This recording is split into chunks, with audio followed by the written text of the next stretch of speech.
Get rolling today. Director, can I get you to close those doors for me by chance? One of the directors, whichever. Mr. Deti, you want to come up? So it's 1:30. We're going to start with item number 7, mineral interest and ownership. We have a working group update. Senator, are you going to handle that? Thank you, Mr. Chairman. So we did, following our last meeting, we did have a working group meeting. We went through met with all the stakeholders, went through the bill, made a lot of changes to the bill, made it much better, cleaner. But I think, and you'll hear this from Mr. Deti, there's still some work that needs to be done. We need to work with several of the stakeholder groups to, I think, just educate not only ourselves, but them as well on what the intent of the bill draft is. And rather than try to bring a bill that has several holes left in it for a budget session, I think we're gonna ask that it be tabled, work on it again for next year's general session. You know, we have a good starting point again to work on the issue, but I've heard from lots of my colleagues in the legal profession, I'm sure that the chairman here has as well, you know, they see some issues with it, and I think we just need to bring them, you know, and some of them were there. I mean, I've talked to a lot of them, and we've incorporated some of their concerns and comments, but I think we need to go a little bit further, and I just, you know, I'm gonna echo what Mr. Deti is about to say, which is let's wait and try again next year after we've worked the issue a little bit more. Well, thank you to the working group for that effort. Mr. Deti. Thank you, Mr. Chairman, members of the committee. Travis Deti with the Wyoming Mining Association. And I will actually echo what Senator Crago said. We had a good, productive working group meeting, addressed a lot of the issues that you talked about in your previous meeting with the original draft bill. I think we've got a much better product. It does need some more work, and this is a big, heavy lift. This is a problem that goes back to statehood. It's not going away. There's not really a sense of urgency, and we want to do this right. And we want to get, we've got buy-in from most of the stakeholders that this proposed legislation would impact. We've still got a lot of legwork to do, and you know, a little bit more time would, I think, serve us all well. And Mr. Chairman, it is the request of the stakeholder group that the committee table the bill, and we continue to work on it and come back with a really good product that we hope we can, you know, move through the general session. Thank you, Mr. Chairman. Thank you, Mr. Deti. Clarissa, apparently we have an echo in the room. I got it. Am I the only one who's awake? Man, okay. All right, there's a motion to table. Anybody want to make that motion? I will. Senator Crago? I'll let Senator Crago do it. It's his bill. I would make the motion, Mr. Chairman. All right, not debatable. All in favor of the motion to table this bill, say aye. Aye. Those opposed, no. All right, thank you very much. Appreciate the work. Thank you, Mr. Chairman. Thank you. Important work. That takes us to our 3 o'clock. Director Johansson. The risk, of course, when we get ahead on the agenda is that some of the stakeholders who were anticipating wandering in about 3 o'clock will find that we've moved on without them. So that's the nature of committee work. So Mr. Fuller, we have a bill draft. Yep. Are you going to walk us through that? Yes, Mr. Chairman, 26 LSO 172. This is draft 0.4. And it is 8-01 in the online meeting materials, contracts for holding and treating mentally ill detainees. This is the bill draft the committee requested in August after hearing from the Association of Sheriffs and Chiefs and Police and the Department of Health. And this bill draft would authorize the Department of Health to enter into contracts with county detention centers for holding and treating mentally ill detainees before the completion of a competency evaluation or restoration of competency. This bill, starting on page 1, line 12, creates a new section 711-308.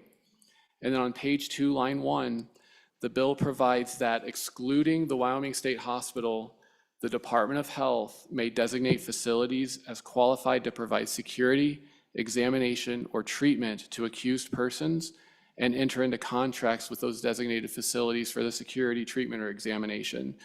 The bill also provides that the department may enter into contracts with counties under this section to accomplish that. The remaining changes, Mr. Chairman, are to existing law. So on page 2, line 18, in 711-301, this is the definition of facility. Lines 18 and 19 just adds language to clarify that the Department of Health may designate facilities in accordance with that new section. And then page 2, line 20 just provides that a facility includes a county jail that is subject to a contract entered into under that new section. Then page 3, lines 1 and 2 is just a conforming amendment to reference a new section. Mr. Chairman, just by way of note, the proposed language that was provided to the committee in August included an appropriation. And at the committee's direction, that was not included in this bill draft in lieu of a letter that is included in your printed and electronic meeting materials, a letter on behalf of the chairman from the committee to the Joint Appropriations Committee recommending consideration of an appropriation for this program. With that, Mr. Chairman, I'd be happy to answer any questions. Committee, any questions for Mr. Fuller? Thank you for that overview. Representative Bratton. Thank you. So I actually talked to Mr. Fuller about this, but I wanted to make sure that this funding stays tight. And that as far as what he just spoke about on page 2, line 18, where it says, or other facilities designated by the court. I understand and appreciate the concern with our counties having to have these up to now non-reimbursable expenses. But I want to make sure it is just our county jails. I want to make sure it stays tight to that. So if Mr. Fuller, if you would address that as we discussed. Mr. Fuller. Yep. So Mr. Chairman, Representative Bratton, the language on page 2, lines 7 and 8 talks about counties, that they may enter into contracts with counties for the provision of those services. And then, Mr. Chairman, just as noted, the bill has no appropriation, so there's no funding that is attached to this bill and would have to be either addressed separately through an amendment to this bill or through some provision in the Department of Health's budget in the 2026 budget bill. Further questions for Mr. Fuller? Follow up, good? Okay. Representative Lean. This may be a question for the director. Thank you, co-chair. My question is, how does this play into the treatment courts? That is my question. Yeah, Mr. Chairman, I can. If you wish. Yeah. So Mr. Chairman, Representative Lean, I think two probably separate issues. The treatment courts are for those persons who would be diverted from the traditional judicial process for drug treatment or treatment of some sort of underlying substance abuse issue.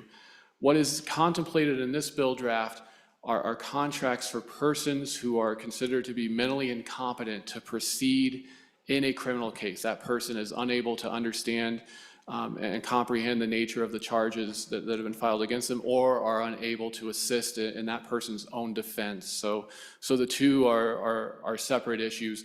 This bill draft does not in any way address treatment courts. Further questions for Mr. Fuller? Representative Webb. And this question too might be for the director, but when Mr. Fuller mentions that it's going to need additional funding, why can't the funding that has already been set aside for the Department of Health be used for this type of stuff? I think we'll take that up with the director here momentarily. Okay. Further questions for Mr. Fuller? Seeing none. Director. Thank you, Mr. Chairman, members of the committee. Stephan Johansson, I'm the director for the Wyoming Department of Health. Good to be with you this afternoon, ahead of schedule. It's rare for committees, so well done to everybody moving quickly. Just by way of background, I'll try to hit some of the questions that were asked a few minutes ago. This, as you might recall from our previous meeting, is a result of what I feel is a very productive partnership and collaboration with WASCOP and numerous county sheriffs and their jail administrators to look at how we can be more efficient and effective with our Title VII criminal mental health services. So again, not to belabor the points that you're already aware of, but to Representative Lean's question, this is specific to Title VII orders that come through courts for folks who have been charged with or convicted of crimes that may have some underlying mental health condition that's related to that crime. And judges can essentially order two things, and I'm oversimplifying here, but one is a competency evaluation, and that's generally conducted by, almost universally conducted by the state hospital on an outpatient basis in the jail or via telehealth in some cases. And that's to evaluate is the person competent to stand trial, or in some cases what's ordered is a mental state at the time of the offense. And we do those evaluations at the state hospital, generally via contracts that we have with forensic psychologists, forensic evaluators. The second stage of Title VII that can often be ordered is, let's assume the competency evaluation comes back that the person is incompetent or unable to, as Mr. Fuller mentioned, understand the nature of their crime, the legal charges, et cetera, due to an underlying mental illness. Then a restoration can be ordered by the court under Title VII, which in many cases means an inpatient commitment to the Wyoming State Hospital in Evanston. And that, as we talked about last time, we have a limited number of beds and a pretty significant direct care staffing issue at the state hospital, which over the previous many years has limited our bed capacity at the hospital, which results in sometimes lengthy wait times for county jails. While they're holding that inmate, we're waiting for a bed to open up at the state hospital. That can be a process of months. And essentially what we've been discussing over the past year with WASCOP and many of our county sheriffs is how could the Department of Health help you in not only the costs of those detentions while you're awaiting admission to the state hospital for your inmates or detainees, but also the effectiveness of potentially additional treatment resources in the county jail. And we talked about last time a few pilot projects that were ongoing here in Laramie County Detention Center with a telepsychiatry resource that we made available to a few counties that we executed agreements with to test this out. If we could make available more rapid access to treatment, medication for your more severe Title VII detainees, could we see better stabilization in the jail even while an inmate or a detainee is waiting?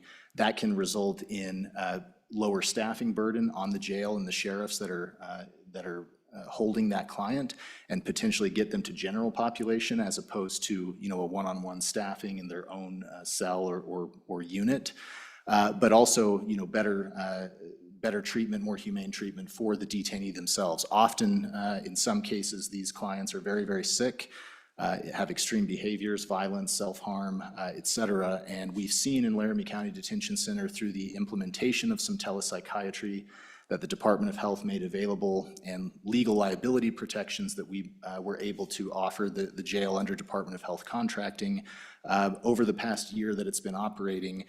Some really good signs, some optimistic signs that it is very valuable to have those treatment resources, either through a relationship like the one that we executed with Laramie County for telepsychiatry, or through our redesigned community behavioral health system. We have our community mental health center in Casper, for example, that's providing multiple times a week services in the Natrona County Jail. And we've had good discussions with Sheriff Harlan about what's the best way locally to fit the Natrona County needs to build something like that out, similar to, but maybe customized differently than what we have in Laramie County Detention Center.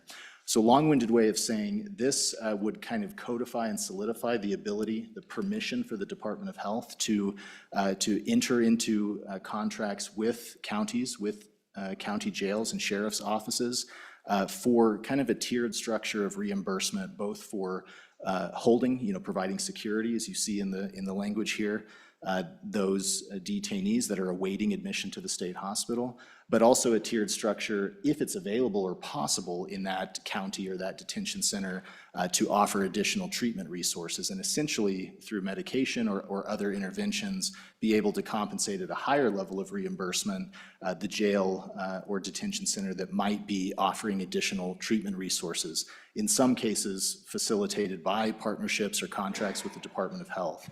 And again, I'll summarize the last 8-9 months of effort as with our sheriffs and with WASCOP as being extremely productive.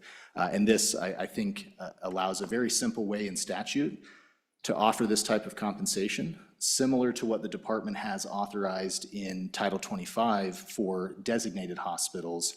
In the civil commitment statutes, we are responsible for the financial costs of Title 25 after the first 72 hours. To address Representative Webb's question from a few minutes ago, why this has not been available or Department of Health resources not being used for this type of compensation now, the simple answer is there is no statutory structure, either permissive or required, for the Department of Health to do that. So first and foremost, a bill like this would open up that statutory permission so that, similar to Title 25, that reimbursement could even be authorized legally. Right now, there's no mechanism for that. And then a few questions came before I began my comments about the appropriation.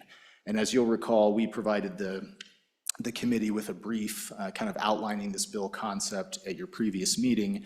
And we modeled it out both in terms of just providing the security, kind of the second tier of reimbursement, and that highest tier, which would be kind of jail-based restoration, jail-based services to treat the client, which by and large would not happen everywhere, but in some of the communities, a few of which I mentioned, that might be interested in providing those resources or have the community capacity to provide those resources, the Department of Health would be able to reimburse at a higher level for that jail-based treatment.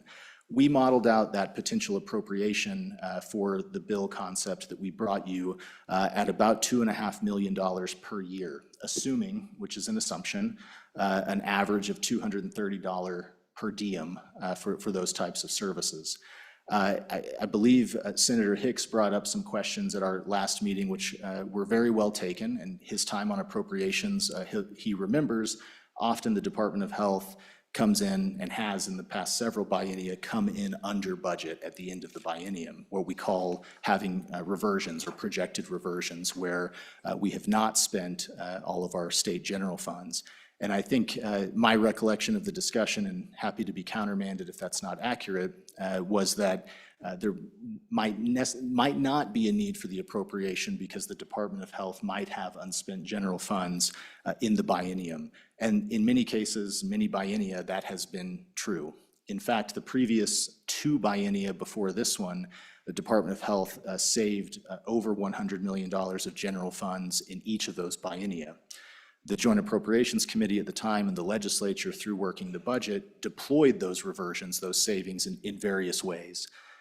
In some cases to offset proposed budget reductions that we had to make. They've essentially backfilled those with one-time funding with Department of Health savings. In other examples, for the state hospital, the demolition of the old campus, there was an account that was created to fund that potential abatement and demolition using almost universally Department of Health savings. So a few examples of how Department of Health savings or reversions have been used. The reason I bring it up, and will politely and humbly request at least a discussion about reinserting the appropriation, is because this biennia, we are not projected to have the significant savings or windfall that we did the previous 4 years. The biggest reason for that is we do not have an enhanced federal match in our Medicaid program like we had from 2020 to about 2023. And some of those general fund offsets that resulted from that were very significant. Right now, just being fully transparent, we're more razor thin in what we're projecting in the final 8.5 months of this biennium that my CFO believes will probably come in, if nothing changes between now and June 30th, around $1 million to up to $4 or $5 million.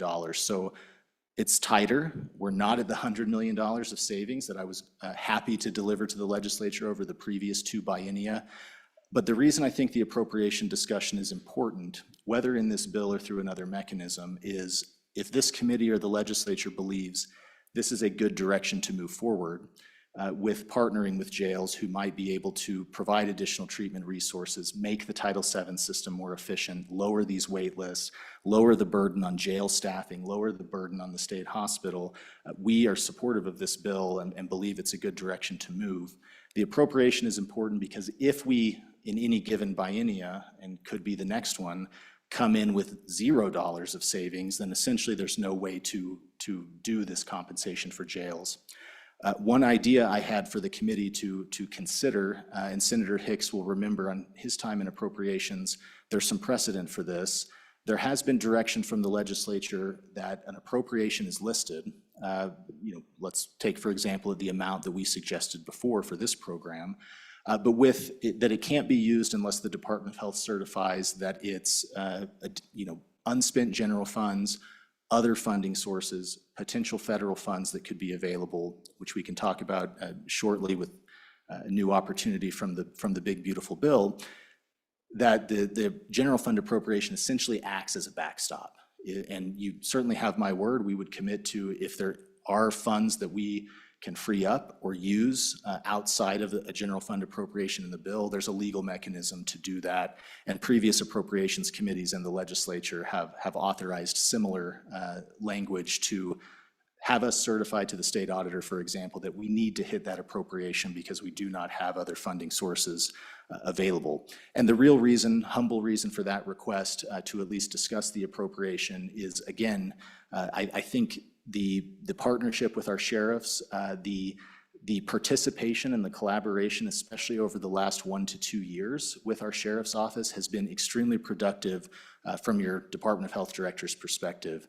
And I think moving forward in a direction like this, but also having some ability, guarantee might be the wrong word, that there will be some resources available, I think would be important to encourage participation if this were to be authorized, that sheriffs and jail administrators would say, okay, in the counties that want to provide those treatment resources with Department of Health assistance or finances, that reimbursement is going to be there.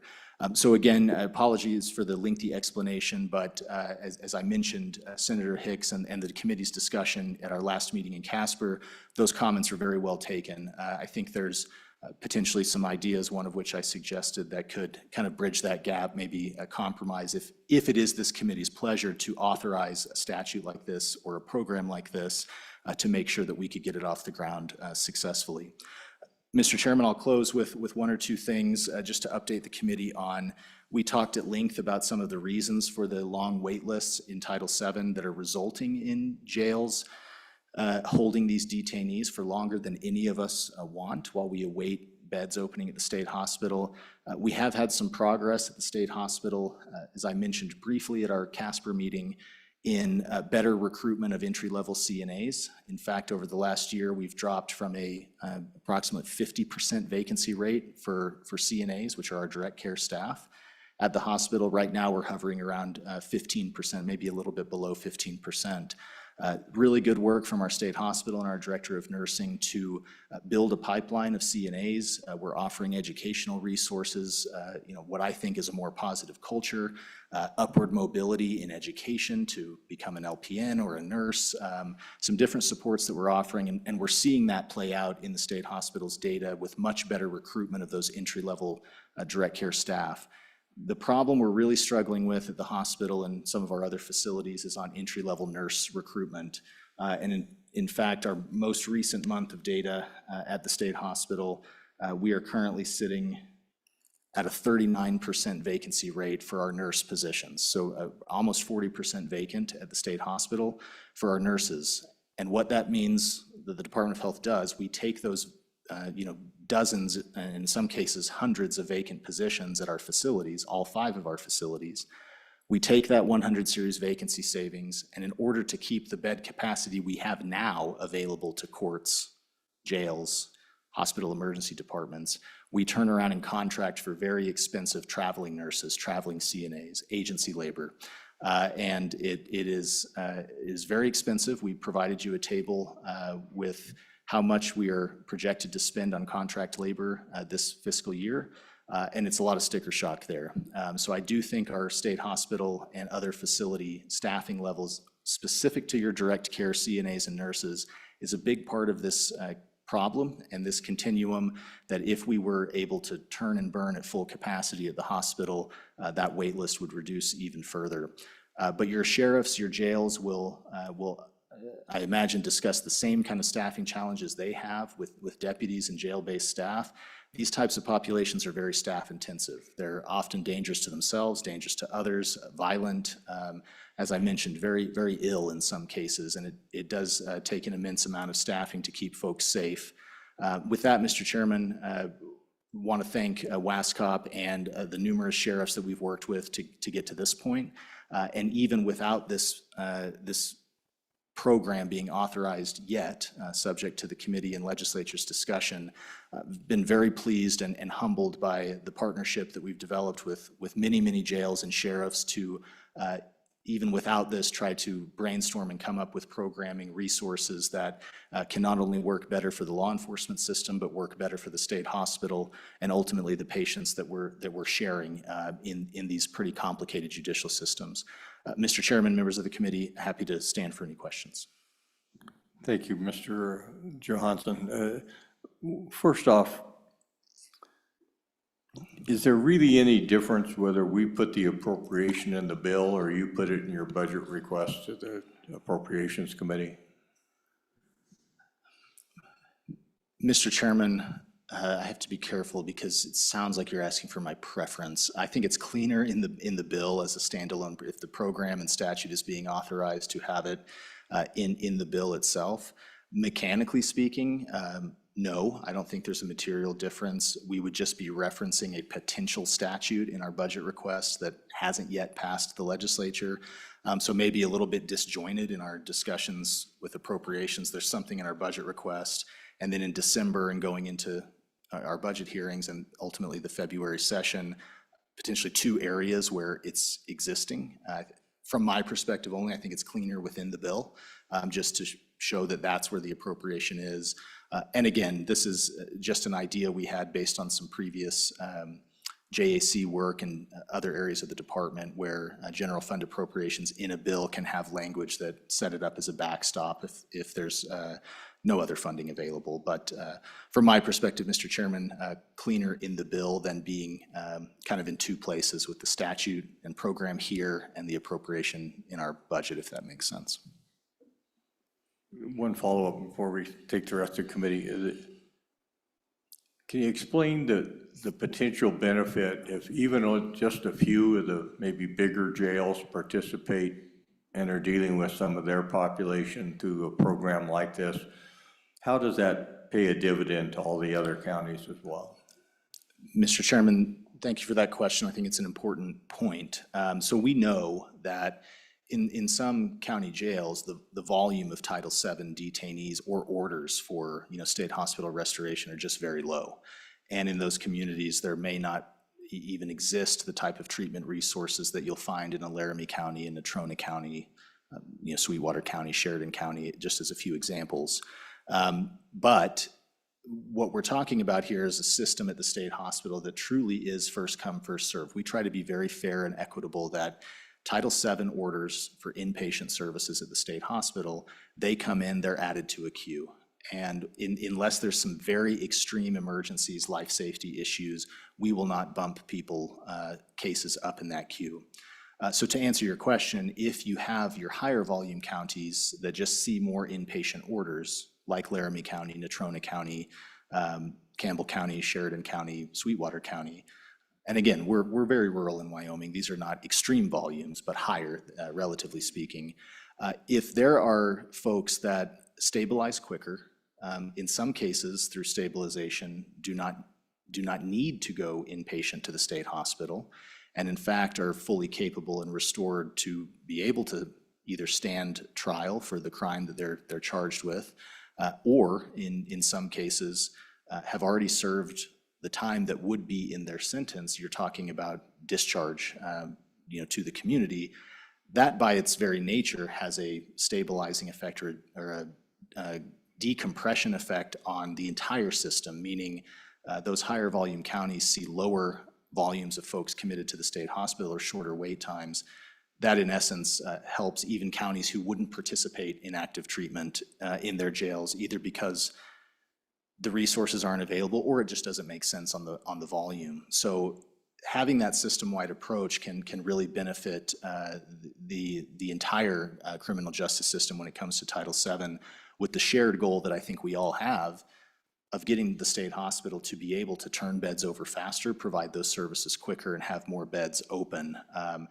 Just because hypothetically, if Laramie County, Natrona County, some of your larger counties are participating in more treatment of these detainees, doesn't mean that there's not added benefits to your smaller counties. And we've discussed that as a group with WASCOP, with the other sheriffs, and from my perspective, there was pretty universal agreement on that, that even if some of those detention centers would only be participating in the per diem for the security of these detainees, and a handful might be doing more active treatment, medication administration, et cetera, that value really does trickle down to the entire system.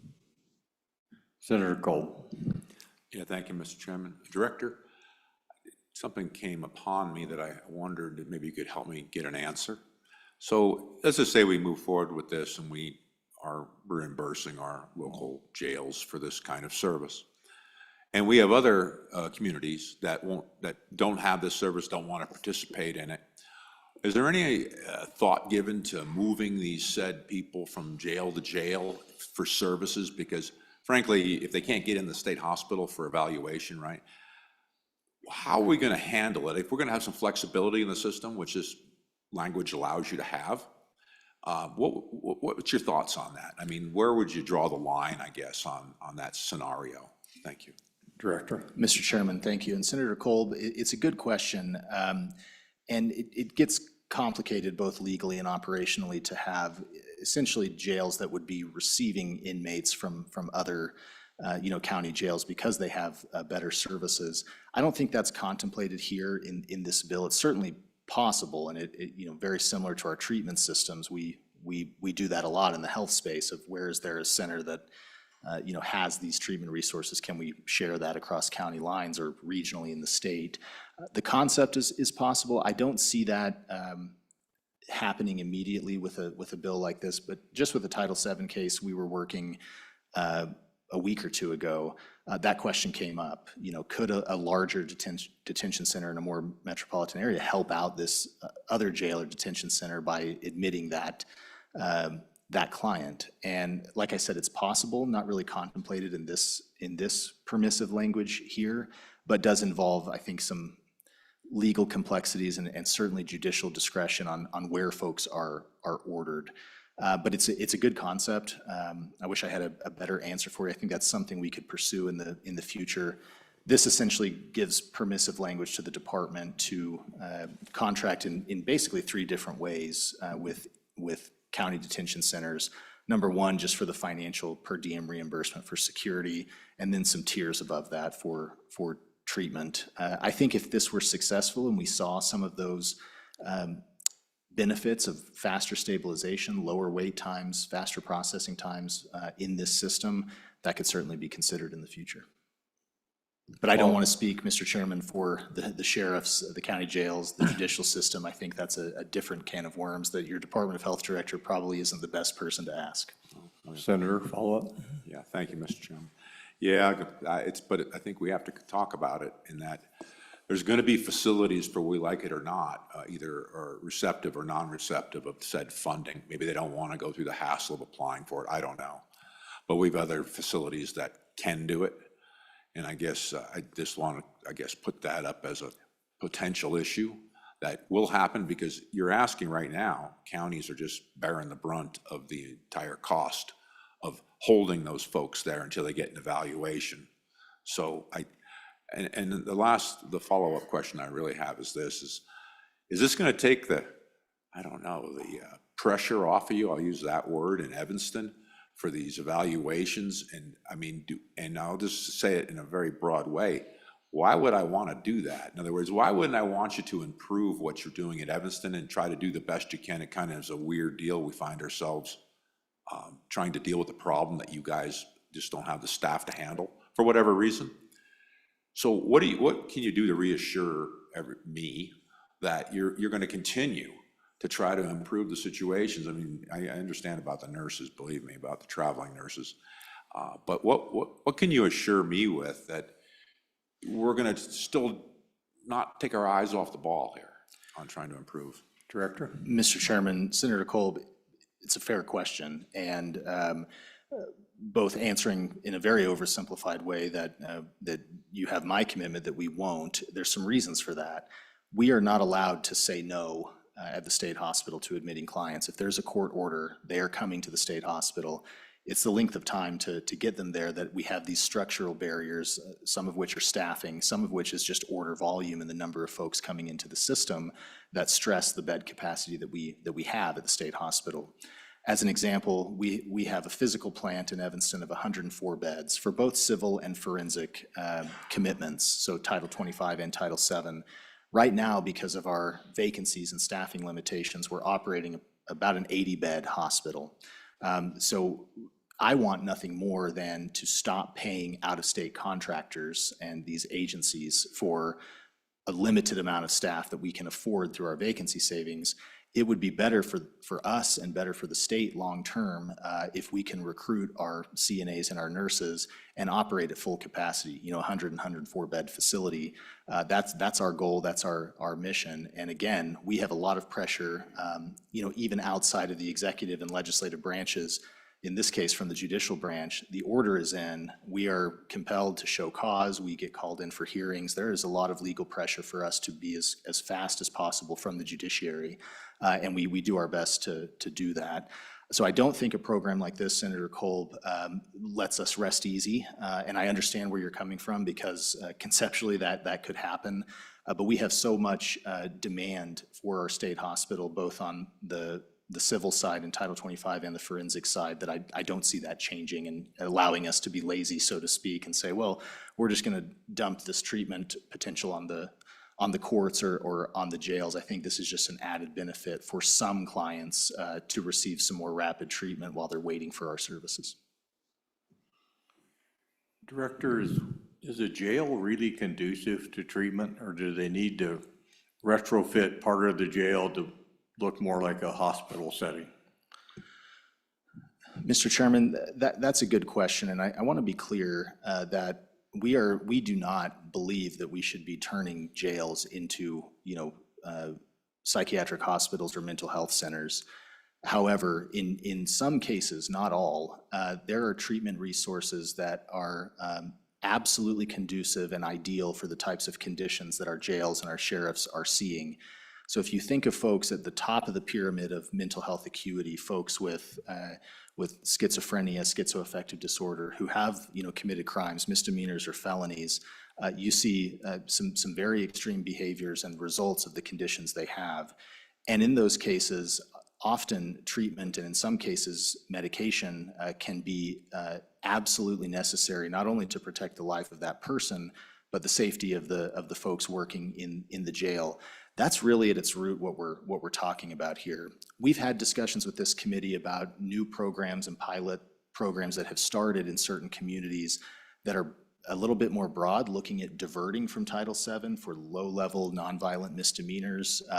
And I think that those types of programs can work in conjunction with this, but this is really intended for your most severe, Title VII detainees that have very extreme psychiatric symptoms, to allow the Department of Health not only to compensate jails, but to work with jails and sheriffs to provide treatment resources where we can.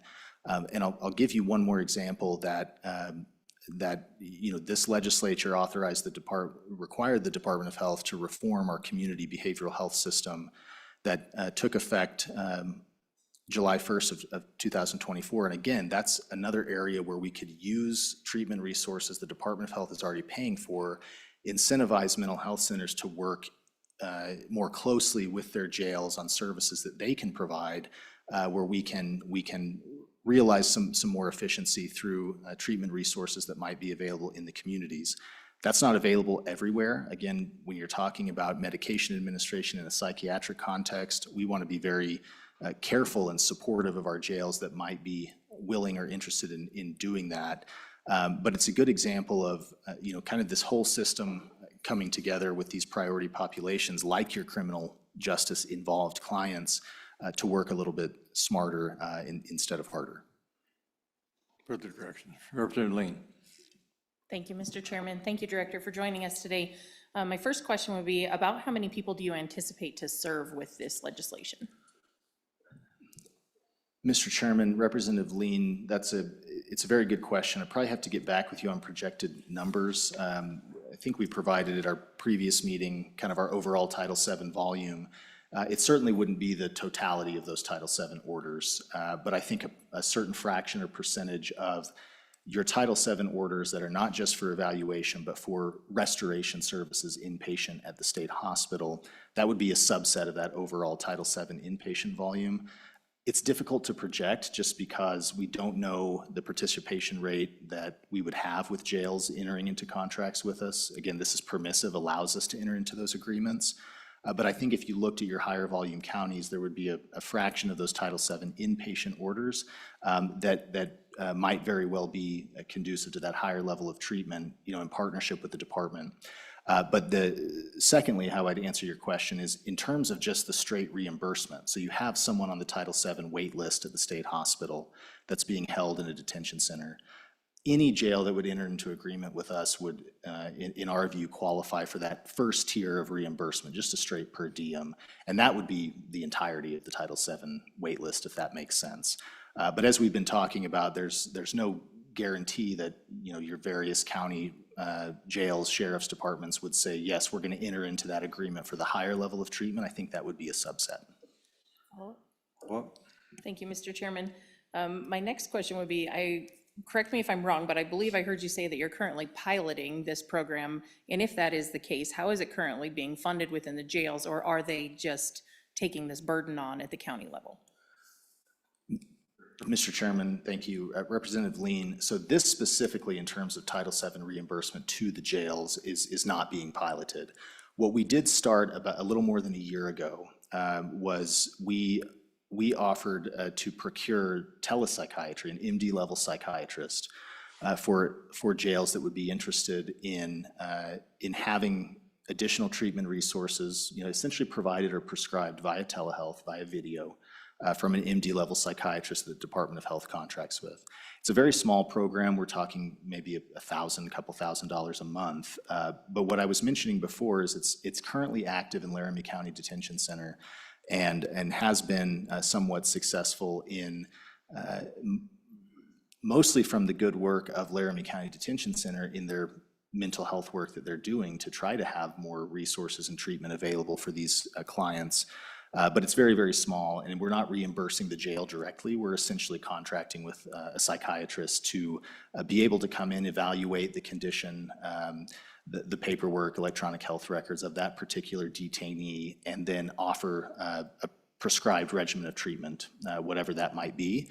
And because the Department of Health is owning that contract with the provider, we can offer a certain amount, essentially take on some medical malpractice liability as the Department of Health, which frees up some of that risk aversion on the part of the jail in initiating some of this treatment, which we're very good at the state hospital. It's what we do, but it's really not the norm in jail. So that's that program that's operating now. It's not a direct pilot of this, but absolutely related in trying to interject a little bit more rapid treatment into the jail.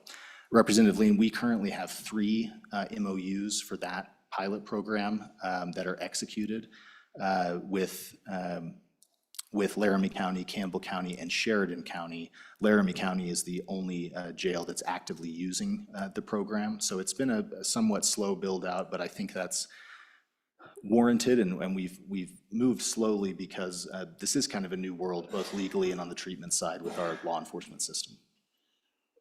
Senator Hicks.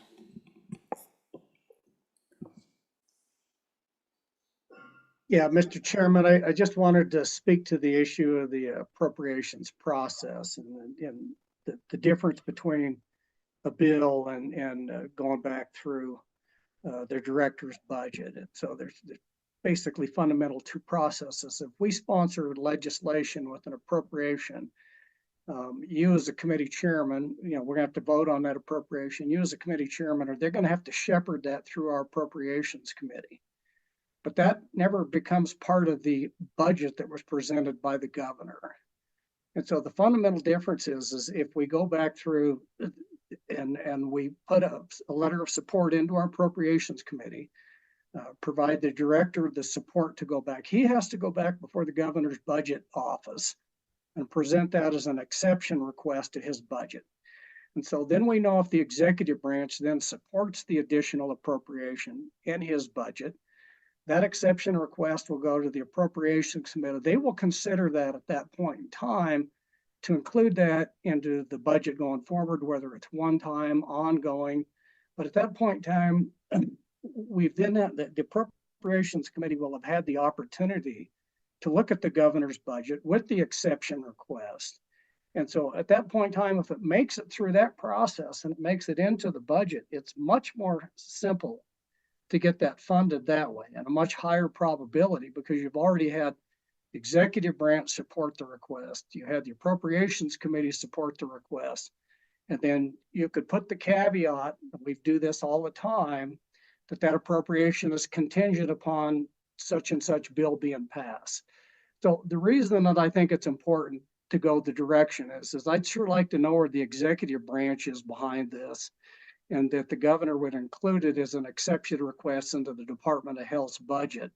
And that's one hurdle that we've have to overcome anyway. I support this initiative. I think it's a good idea, but there's a fundamental difference in the budget, whether it's an executive branch driven level of support or just strictly a legislative driven level of support. And if you want this long term, and we got to get a program stood up, particularly in a budget session, y'all know it has to come out of this committee, then has to be re-referred to the appropriation, then we have to go through the appropriations committee. The amount of time that it takes to do that, not knowing where the executive branch is, makes it a little more time consuming and cumbersome for the legislative branch to do that appropriation through a bill. So I still think it's a good idea to support this initiative effort, put a request into the appropriations committee. But I'd sure like to see the governor support this also through an exception request to the Department of Health's budget. So, Mr. Chairman, that's just my thoughts on the whole appropriations issue. Thank you. From a former appropriator, always helpful to hear that perspective. Other questions for the director? Representative Webb. Thank you, Mr. Chairman. To the director, if I heard you correctly earlier, you said that you're not contracting with jails because you're not statutorily required to do so. Is that correct?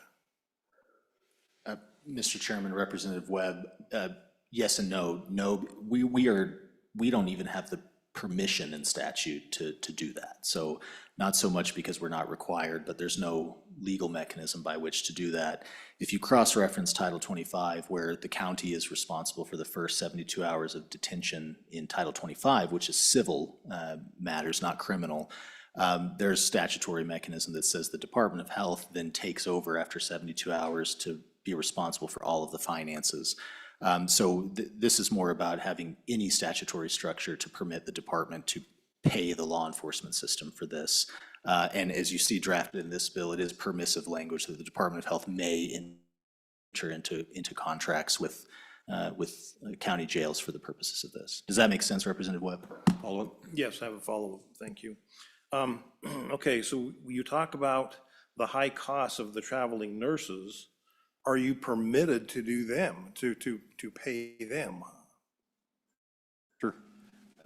Mr. Chairman, Representative Webb, yes, that's within the operations of the Department of Health. So through our budget to operate the state hospital or the Life Resource Center or the Veterans Home, we have that statutory and budget authority and permission to, that's within the walls of the Department of Health.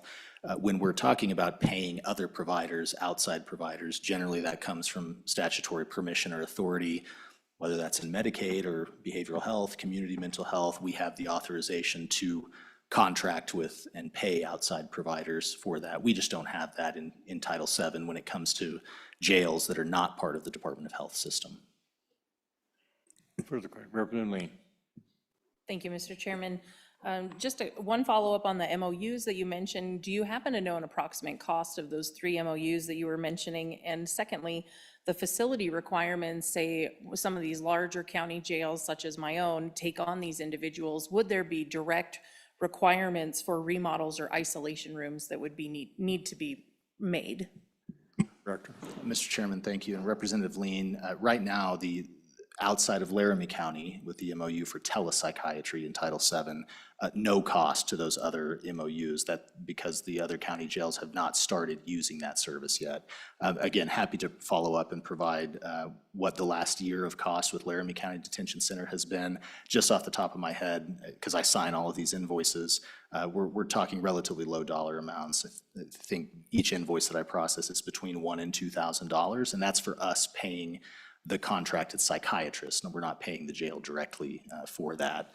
And Representative Lean, forgive me, but could you restate the second question? Representative. Thank you, Mr. Chairman. As far as facility requirements, if this was permissive or required by the courts, if the larger counties did sign on to this, would there be requirements for isolation rooms or remodels that needed to happen for the county jails? Director. Mr. Chairman, thank you. Good question, Representative Lean. I don't believe in the short term, obviously, WASCOP or those specific detention centers could correct me. We wouldn't be talking about, the need to finance large renovations of jail space.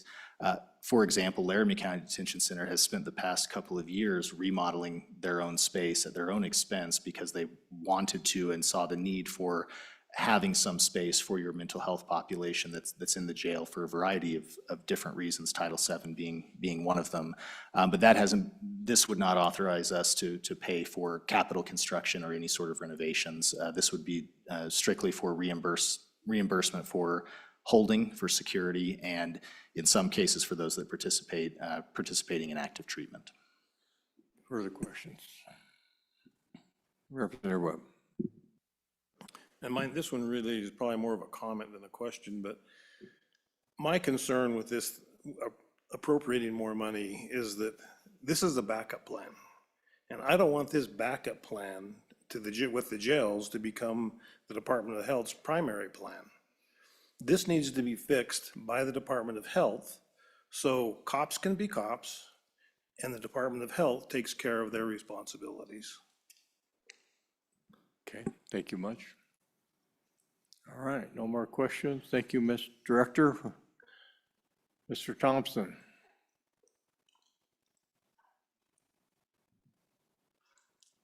You can stay at the table if you wish, Director. You never know when there's going to be an overflow question, yeah?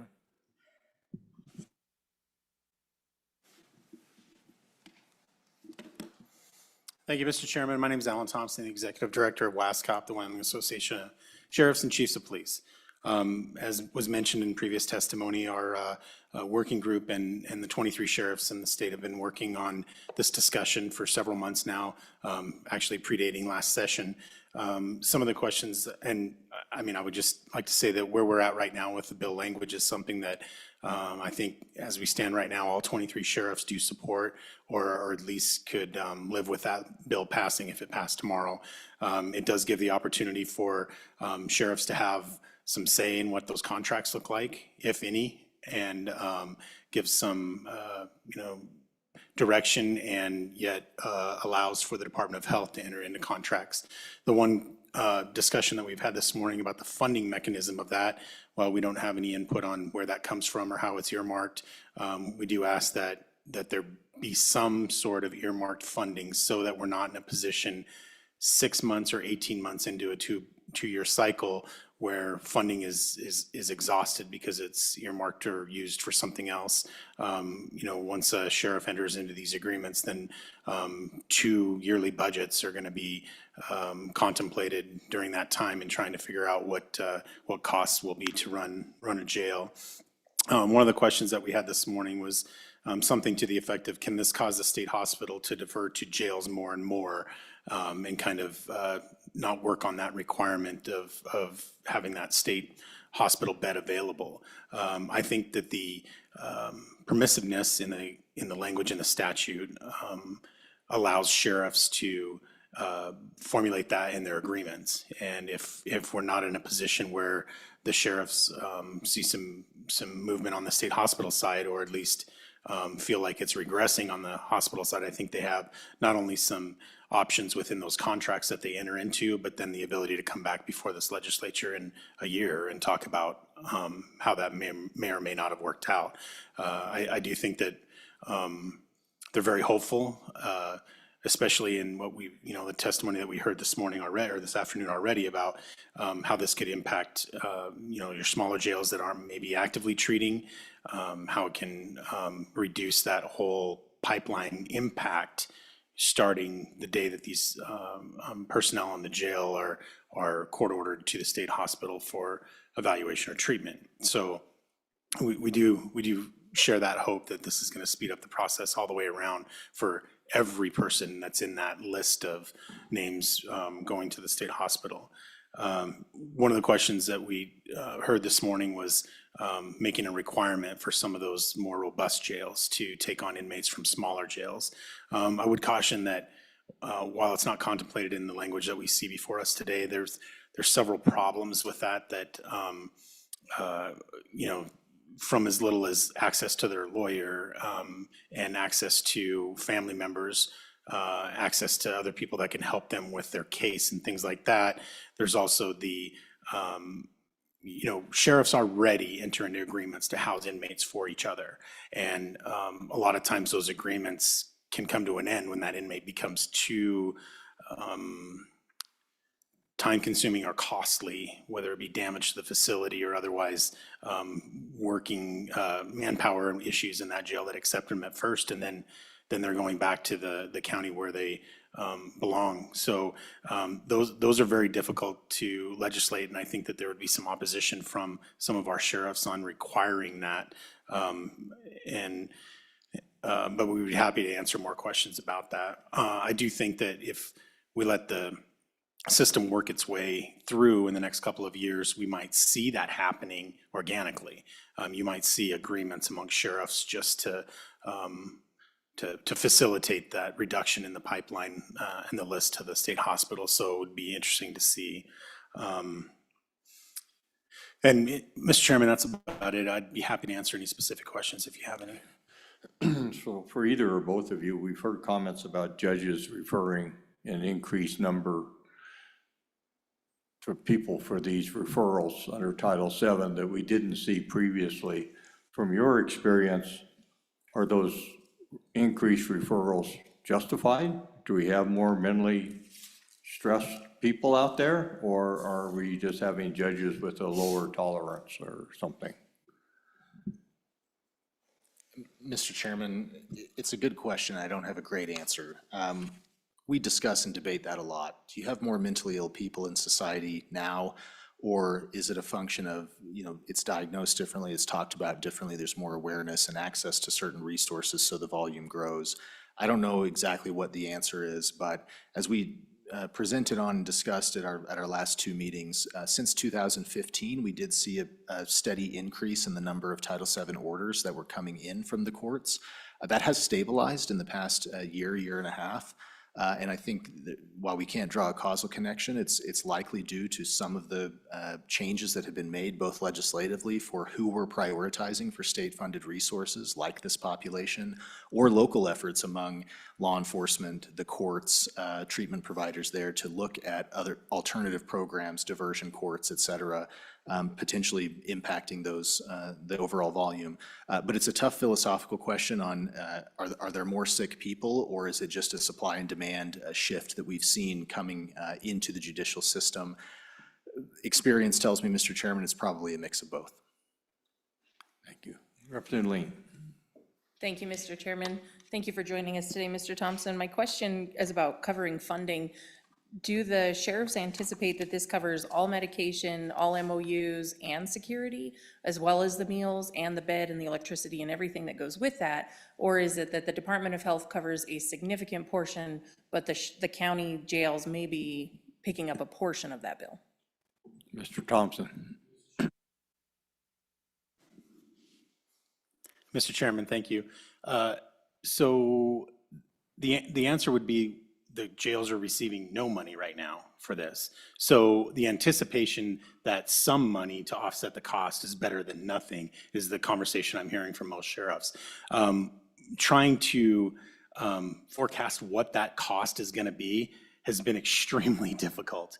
We haven't, it's not a number we've generally tracked. So when I ask jails for that input on what it's costing them right now, many are having to go back and hand search records and count days and then take your cost on your yearly budget and your ADP and divide it out and then look at additional medication costs. So my answer to you would be almost, my answer to you would be that it would cover the cost of having them in the facility and a good chunk of the medical costs associated with that. So these jails are often working with an overarching cost for medical to provide to all inmates. And of that, they're able to provide medical services of some extent to the people that are held under Title VII.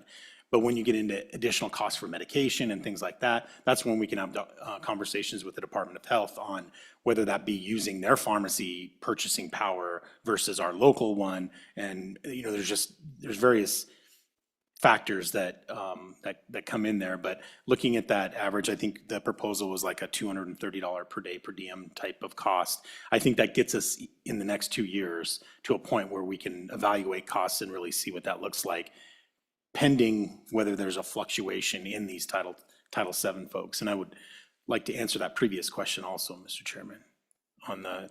Please, go ahead. So as the director mentioned before, I think this is kind of a chicken and an egg conversation. In my experience, and this is anecdotal, people come into the criminal justice system suffering from mental health issues and oftentimes are given some consideration because of that. So a low-level property crime may be kind of, I wouldn't say dismissed, but not prosecuted very hard. But as that same person progresses or regresses in their mental health and increases in their criminal actions, then you end up with violent crime. And then they're not going to get out of jail. And then the Title VII process kicks in. And yes, there's more. I think we're doing a better job in society of diagnosing these cases and treating them better. And it would seem that there's also an increase in people suffering from mental health. But once again, it's a chicken and the egg, sir. Okay, Senator Hicks. Sorry. Yeah, Mr. Chair, Alan, and you heard the discussion about the appropriation, and I share your concern with these programs that we stand it up and then it goes away. So again, one of the best ways to ensure that is get it into the governor's budget. So that's his recommendation to the legislature. I'm assuming that you guys would be more than willing to have a conversation with the governor and his budget staff about how important this is to the county, and would put a request in to have the governor include that in his supplemental or in his exception request for the Department of Health. I know the director is probably going to be going before the budget office in the next 30 or the next month to present his budget. So this would be something that we'd need your organization to act on relatively quick. But I'm assuming that you would support that if you want long-term sustained funding. It's a better mechanism to incorporate that into the governor's budget recommendation to the legislature. Is that something you'd be willing to do? Mr. Thompson. Yes, Mr. Chairman, I would absolutely put that to our membership and ask for some sort of stance from the membership on working with the governor's office for that funding. Very good. I see Sheriff Kozad came in. Sheriff, you want to join us up here? You're welcome to. Representative Lean? Thank you, Mr. Chairman. To anyone that could answer this, I was just curious to know what the daily cost is for just housing a traditional prisoner or inmate versus one that would be a part of this program. Mr. Thompson. Mr. Chairman, that's a number that we've had out there from the 23 different jails because it's different in each one. And so what that number is the total cost of the budget of the jail for the year, and then what the average inmate population is times 365. And there's 23 different answers to that question. We have tracked that in years past, but trying to put that together now, that's something that I've got working prior to this session. We're I don't know that we're below 120, but I would say that it's in between 120 and $200 a day per bed, per person. Thank you. Representative Webb. Thank you, Mr. Chairman.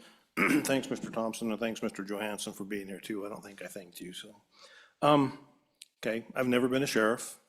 I did spend 16 years in law enforcement, 4 of those as a chief of police of a small department. I wouldn't want this responsibility. I absolutely would not want this responsibility, and I wouldn't care how much money came along with it. My question, Mr. Thompson, is this. What are the top 2 to 5 concerns that the sheriffs have if a plan like this was to be implemented as you have discussed it? Mr. Thompson. Yeah, Mr. Chairman, I would say that there's 23, I don't know this for sure. I would guess that every sheriff in the state of Wyoming does not want this responsibility, but they have it right now. They're housing people that are looking for space in the state hospital and otherwise mental health treatment. So I don't know what the top 2 concerns are from each one of the sheriffs across the state, but what I've heard the most from them in the conversation this summer was that there be some sort of mechanism to help offset the high costs of housing someone with mental health issues, because we already have that opportunity with the Department of Corrections. If we're holding someone that has been sent to the state prison system past 10 days, there's a reimbursement mechanism that the sheriffs have, and they feel like it should be equitable with the mental health side of things, because they're ordered by the court to be evaluated at the state hospital. And then the secondary, I don't know if it's secondary or the first issue, is that this doesn't become the norm. But the sheriffs are willing to enter into these agreements and conversations because they feel like we can help move the process forward. But if housing people that need mental health treatment pursuant to Title VII in jails becomes the norm, that is a concern that they have. And I think that the conversations that we've had with the Department of Health over the summer have alleviated a lot of those concerns. Plus, the bill before us today gives us that opportunity to negotiate a contract that has an exit clause if that becomes the case, or to negotiate portions of the contract to contemplate those issues. Follow up. Thank you. And I don't want it to become the norm either, as I've mentioned earlier. Has there been any concern amongst the sheriffs about the liabilities of medicating these individuals that they're having to keep, and the liability that puts upon the sheriff's office and the county? Mr. Thompson, who owns that whole liability? That's a good question, Mr. Chairman.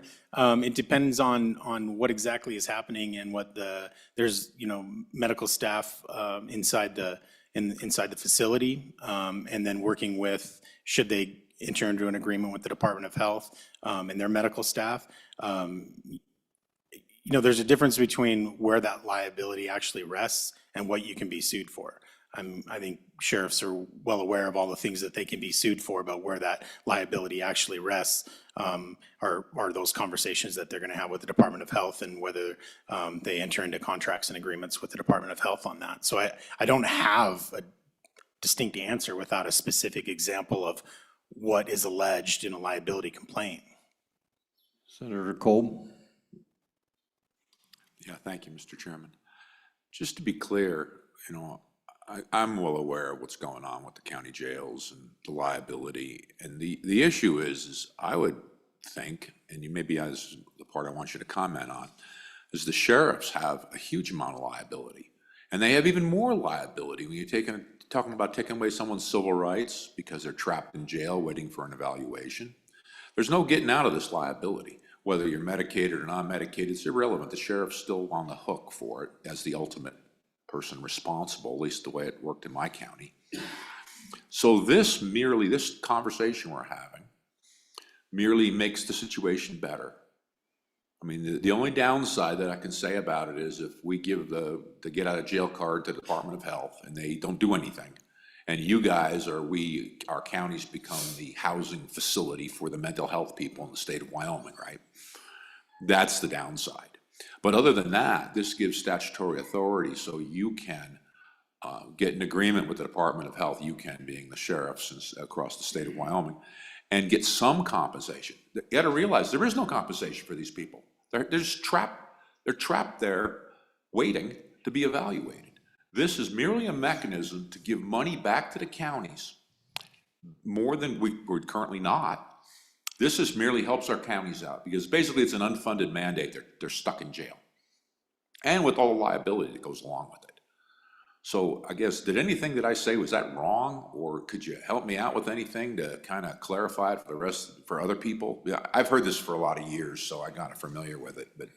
Mr. Thompson?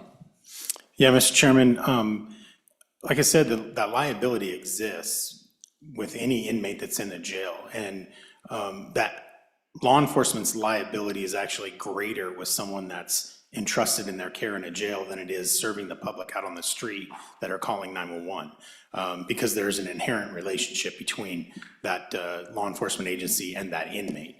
That carries through to the prison system also. So yes, there's huge liability there, but that is alleviated to the best of the ability of the sheriff and the medical providers within the jail and the Department of Health. So working together with these three groups to contemplate these contracts going forward, I anticipate will be done under the color of law and with the best options available for the inmate and the treatment that they're required to have and being provided in the jail.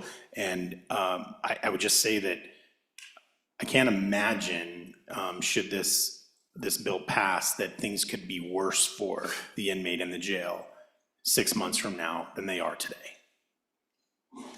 Representative Lean. Thank you, Mr. Chairman. Just for the director, I would like to know, when it comes to the 39% vacancy that you have in staffing, because I don't serve on labor health, I would like to know, what are some of the challenges you're facing in getting that nursing up to par? Mr. Chairman, Representative Lean, thank you for that question. The simple answer is, right now, I can offer for an entry-level nurse between $31 and $33 an hour as a starting wage. And when you're a nurse at the state hospital, I can mention the wage for CNAs as well, we're around $17.90 an hour, $18 an hour, in that ballpark for an entry-level CNA. State hospital, as is the case at the Life Resource Center, the Retirement Center in Basin, we take very difficult, challenging populations, so it's a tough place to work.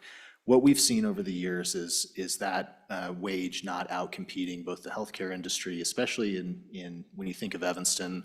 We're competing or trying to draw from the Utah and Salt Lake area where there's more people for sure, but we're not as competitive as I think we could be with those entry-level wages, and in some cases not competitive with just industry outside of the healthcare system.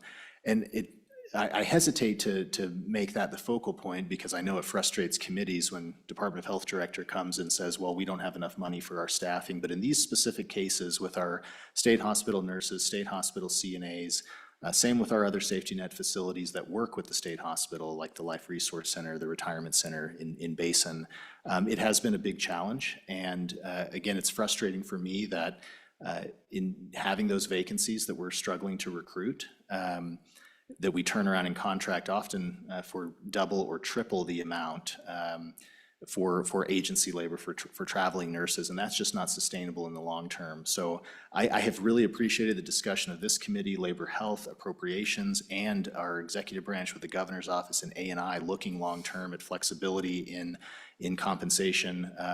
Again, I'm not trying to frustrate the committee saying the answer to all of those problems is money. It's always a moving target with competing with industries, but I do think right now we are struggling on the competitive side for entry-level workers that again make those decisions on the challenging place that it is to work and what their opportunities are locally in other jobs.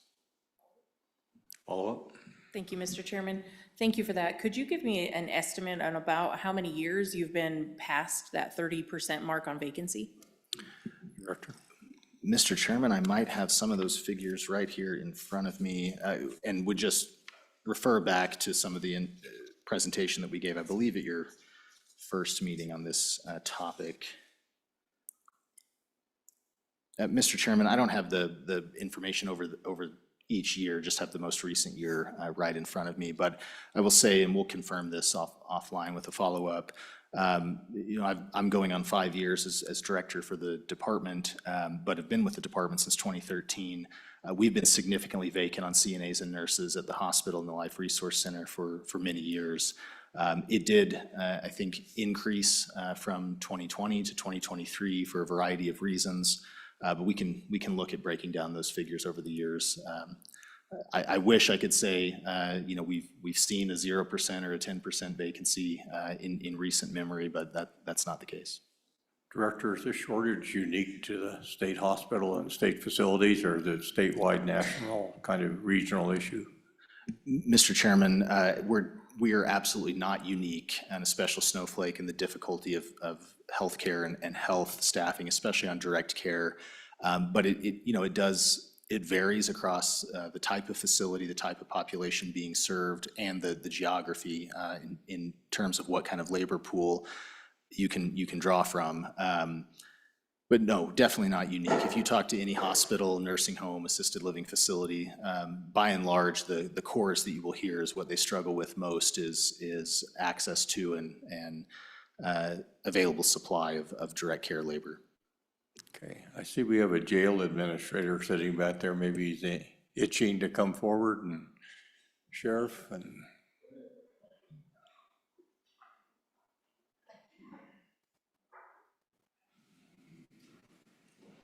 Good afternoon, welcome. Please introduce yourself to the committee, and you've heard part of the discussion, and maybe you have some other things you want to add in here. Does that work? Yeah. Hi, my name is Perry Rockfam. I'm a chief deputy with the Laramie County Sheriff's Office, and I'm the detention administrator here in Cheyenne. And so would be happy to answer any questions that you might have with the topic of the day. Well, let's start with this. You've spent quite a bit of money remodeling your facility. Did you see that as essential or just beneficial? No, it was essential. It was essential both with how we were taking care of inmates that were mentally ill, and then also how we could better improve the environment that our staff was working in.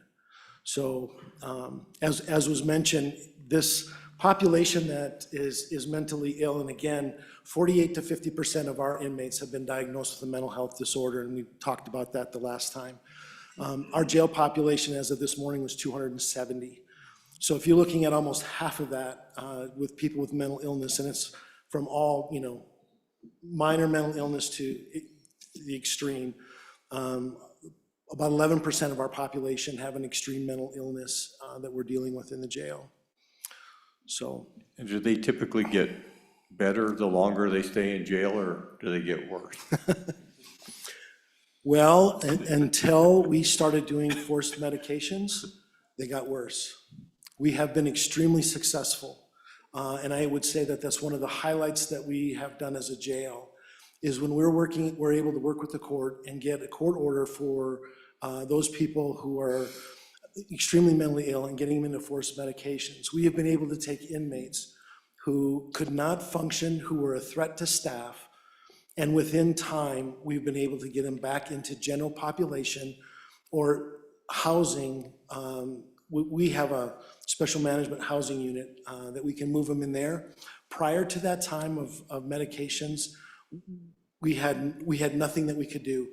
They would just decline from the time they came in, and as we've discussed, the length of time in wait and going to the state hospital, they would just decline more and more and more. And the environment was very, very challenging because they were basically being held in a cell. In our jail, we're dealing with an older jail, so our jail in those cells at that time had no sunlight, lights were on 24/7, so the environment itself just created a higher risk, I would say, for them.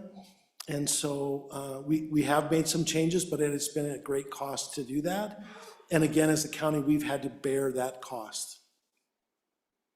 And one last question for me. Have you seen a decrease in attrition of your staff since you've been able to better care for these mentally ill inmates? I imagine they're tough to work with.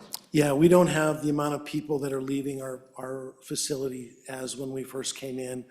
And came in under Sheriff Kozak with the new administration in January of '23.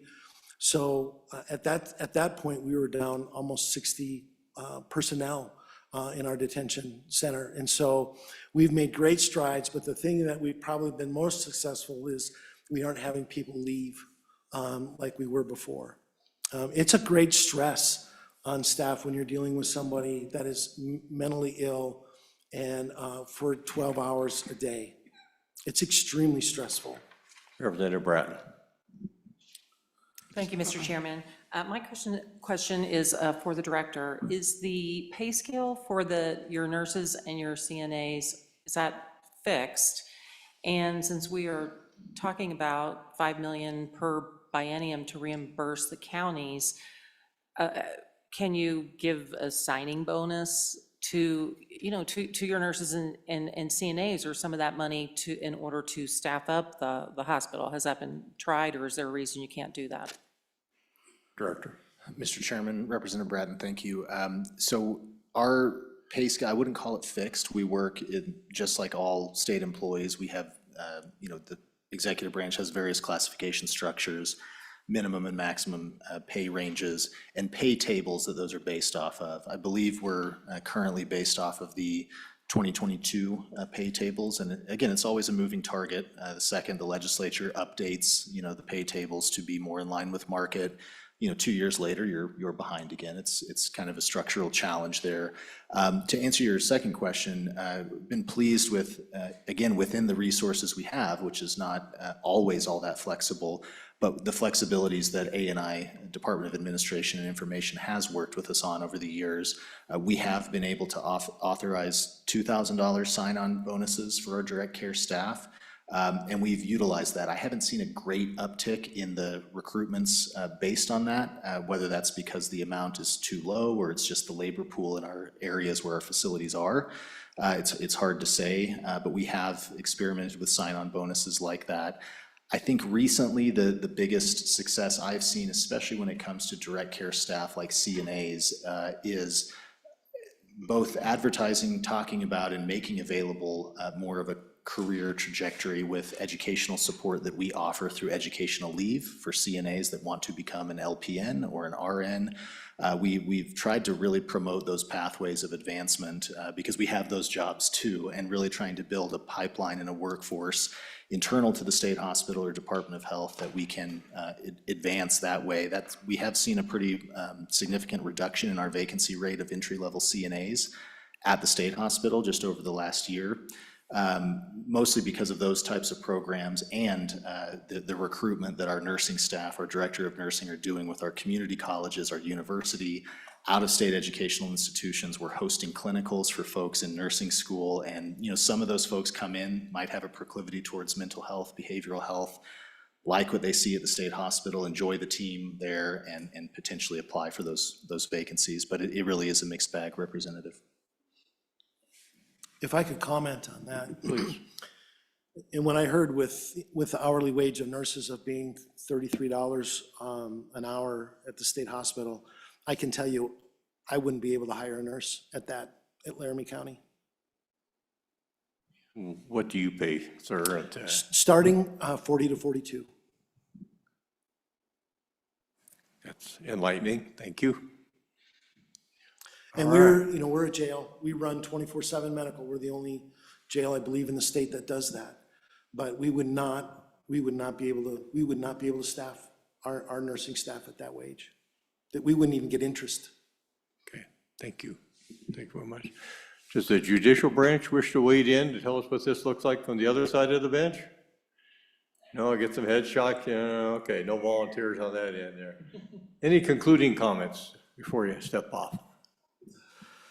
The funding is not only, I would say, is not only a benefit for the county, but it's also a benefit for the state. Because we are taking on the burden of housing those inmates that are on their way to the state hospital. So it's a partnership, I think, that has to happen. And again, as us here in Laramie County, you know, having full medical, having full mental health staff, we're taking that burden on all by ourselves right now, and we're doing what we think is the best thing to do for our staff and for our inmates. But it truly is a partnership between the state and the counties to be able to provide services to those with mental illness in our areas. Senator Cole. Yeah, thank you, Mr. Chairman. Joe, good day to you, Sheriff. I guess the question I have is, how much did your budget go up after you made these changes to do what you're currently doing with the medical staff, and you've expanded your jail facility to try to deal with this? What do you estimate? I mean, if you don't know, you can always get back. Yeah, the I cost. can't, I can't say off the top of my head what it is, but medical, you know, our medical contract, because we contract with a medical company to do that, it's expensive. We did make some changes to add some additional staffing. We added, you know, 2 psych nurses that are full-time with our staff. We have a psych nurse practitioner that comes in once a week. We also have a nurse practitioner comes in. So you know, those things have added costs to us. One of the biggest costs too is, again, is redoing the jail and trying to change it with construction-wise to be able to, you know, create a special management housing unit. With that, I think our costs were probably around $800,000 just to do that, these 2 pods, with all the cameras, replacing all the furniture. You know, we had to do construction inside to make it safe for staff. So, Chief, do you house prisoners for the municipal court in the city Yes. as well? yes, we do. Do any of those individuals ever get this Title VII situation? Yes. And if you get a contract with the Department of Health, would you be able to, because the municipality pays you to host or to house their prisoners if they're charged in municipal court, Correct. would this funding allow you then to either reduce or eliminate those costs that are being borne by the municipality presently? I mean, I don't see it reducing our costs because I don't know if, I don't know if $120 is covering our costs on, you know, on a daily basis to house an inmate. But what we're seeing more and more now with city court too is that they're looking at sending more people to the state hospital as well. We're just dealing with more people that are mentally ill. And so we're housing city arrestees mentally ill longer than what we used to, and more often. Yeah, I believe in our municipality, the city prosecutors simply dismiss and are turning those people back out on the street, and they just keep recycling through. And that's what we find too. We have this percentage of population that is just a constant revolving door. And even at times when, you know, we take them in, we get them stabilized, they go to the state hospital, they get released.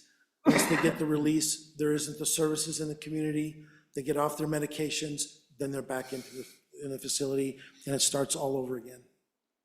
Chief Deputy, thank you for being here today. Thank you. Anyone else in the room wishing to testify on this bill? Oh, one quick question. Thank you, Mr. Chairman. Not to hold you up, Mr. Oh, no, that's fine. My question is, what definition of mentally ill are you using to be able to treat these individuals? Chief, I don't know if I understand the question. Representative? Mr. Chairman, thank you. When you take an individual that goes into this program that you're using to be able to treat them, is there a specific guideline, like they have to be schizophrenic, or they have to be bipolar, or they have to be any number of things, or is it something as simple as depression and anxiety? No, our mental health staff have a category, and there's 4 steps within that category, and it's based on their mental diagnosis. That depends on which category they go in. They have, you know, and I can't, it's an MHRD, I think is what it is. And so it's at that point, it's, you know, from the minor to the severe. And so those categories each have steps that, you know, for someone to be in the most serious, they have to be diagnosed with, let's say, schizophrenia or bipolar or things like that. And there might be other things. I would have to have our mental health director talk to you about that. Director, can you add to that? Mr. Chairman and Representative Lean, it's a really good question and a great explanation for Mr. Rockvam here. I want to be clear on there's one thing with the acuity, the diagnosis of someone in a jail for any treatment that might be provided. Legally speaking, within what you see in this bill and through Title VII, that determination comes from a court order that someone is ordered to the state hospital because we've conducted a forensic evaluation on their mental state at the time of the offense or their ability to stand trial, et cetera. And those evaluations from our forensic psychologists in some cases come back, this person is competent, that you can move through the legal system. In other cases, this person is not competent, and then the judge might issue a restoration order for inpatient treatment.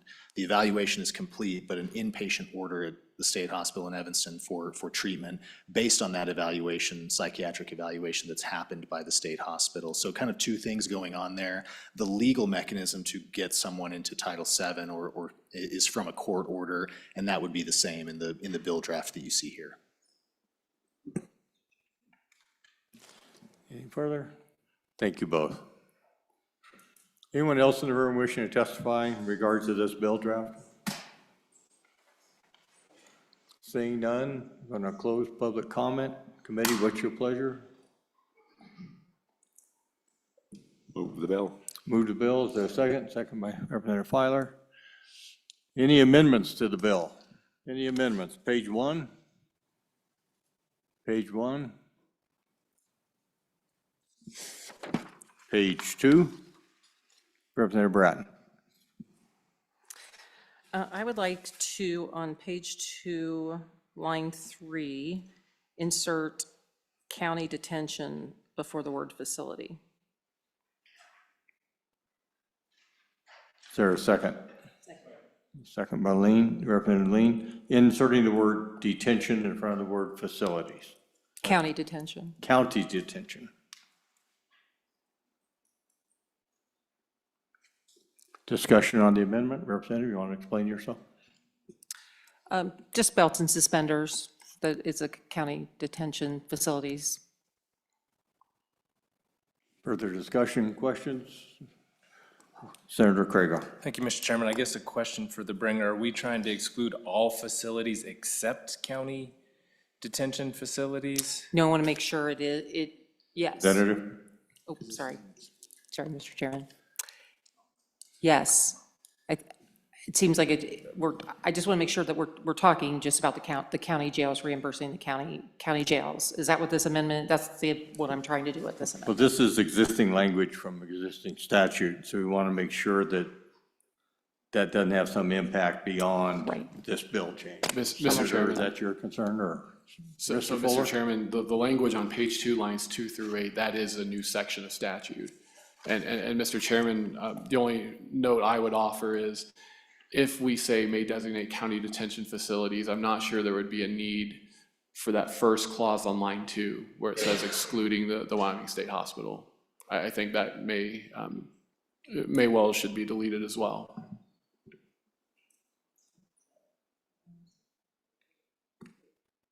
Shall we kill two birds with one stone, Representative? Do you want to adjust your amendment, or just take your piece? Mr. Fuller offered a suggestion there. Thank you, Mr. Chairman. If that amendment specifies it to county detention facilities, then I am good with that. So this, and the second is also agreeable? Okay, so we're excluding the Wyoming State Hospital. That first clause is deleted, and it'll start with capital T. The Department of Health may designate county detention facilities as qualified to provide. Is that the proper wording for the amendment? Okay, everybody clear? Senator Crago. Yeah, I guess, and maybe this is a question for the director. I mean, are we creating a problem, or is there some other, because we limit facility down below on that same page to a facility shall include a county jail that is subject to a written contractual agreement. I guess my question, Mr. Chairman, for the director is, are we excluding some entity that we currently use, that's currently in practice, that hasn't been a problem, by messing with that language up above? I guess that's my question. Director. Mr. Chairman, Senator Crago and Representative Braden fully understand the intent, and we would not disagree. We are intending to limit this to county detention centers. So understanding that, I think Senator Crago's point, in the amendment to current statute on page 2, lines 20 through 22, you do see that facility definition that's referenced in the new statute above, limited to county jails. So I think we would certainly agree, and I think in our discussions with WASCOP and the sheriffs in developing the concept, think that it works to get together. I guess my comment would be it's really up to the committee and the legislature on that first new section of statute, page 2, line 2, as drafted here. What the committee's pleasure would be. I do think it's limited by the definition that's further amended below, only making available this option to county jails or detention centers. And Mr. Chairman? Yeah. Mr. Fuller. Mr. Chairman, Senator Crago, I think to answer your question, would this change anything otherwise? I don't think so. 711-303B still provides the types of facilities that the court can designate for an examination or for treatment. Anything further? Representative Brady? Thank you, Chairman. I had a question for Director Johansson, if I may. So down the road, if we're going Is it pursuant to this amendment? an Public amendment comments is closed. I allowed the director to answer questions specific to this amendment. amendments for all this. So Representative Brady, if this question is about something directly related to the amendment, Well, I'm thinking it is because if it's the county feel free then. jails or facilities, down the road, are we going to have, be operating on fuller capacity at the state mental hospital so we can, relieve some of the jails then what's the plan? Director, I'm not sure that's on the amendment. Go ahead. Mr. Chairman, briefly, Representative Brady, yes, that's the absolute goal, both through recruitment of our direct care labor, better functioning and capacity at our sister facilities to the state hospital, like the Life Resource Center, the Retirement Center in Basin, which do take discharges from the state hospital. We could spend a lot of time on that discussion. I'm happy to follow up or provide some written testimony or reports on what the plan is, both in our broader department strategic plan, but facility by facility as well. We want nothing more than to operate these safety net institutions at the highest capacity possible. Thank you, Director. Committee, back on the amendment. Any further discussion? Representative Kelly. Thank you, Mr. Chairman. I support the amendment. What we're talking about here where it's made, it is limiting the Department of Health to designate only county detention facilities. It does nothing to touch what the courts can do later in there. And the reason for that is because this has all been presented to us as what the county facilities are already doing. And we're going to authorize some reimbursement for them doing stuff above and beyond. But we don't know in the future who might be a future director, which direction the Department of Health may go, and they may decide to start trying to move this authorization to places that are not county detention centers. So I think it's a good way of just keeping this tight and narrow about what we've actually been talking about. Okay, further? Nothing further? All in favor? Everybody clear on the amendment? On page 2, line 2, striking, excluding the Wyoming State Hospital, replacing the little t with capital T for the department, and then including the words county detention in front of the word facilities on line 3. All in favor of that amendment, say aye. Aye. Those opposed, no. That amendment carries. Further amendments on page 2. Page 3. All right, that concludes that. Further discussion, any last comments before we do a roll call vote? Question being called, Clarissa? Mr. Chairman, this is a roll call vote for 26 LSO 172, contracts for holding and treating mentally ill detainees as amended. Senator Crago? Aye. Senator Crum? Excuse. Senator Hicks? Aye. Senator Kolb, Aye. Representative Brady, Aye. Representative Bratton, Aye. Representative Chestick, Aye. Representative Filer, Aye. Representative Kelly, Aye. Representative Lean, Aye. Representative Singh, No. Representative Webb, Aye. Co-Chairman Olson, Aye. Chairman Washut. Aye. Mr. Chairman, we have 12 ayes, 1 no, 1 excused.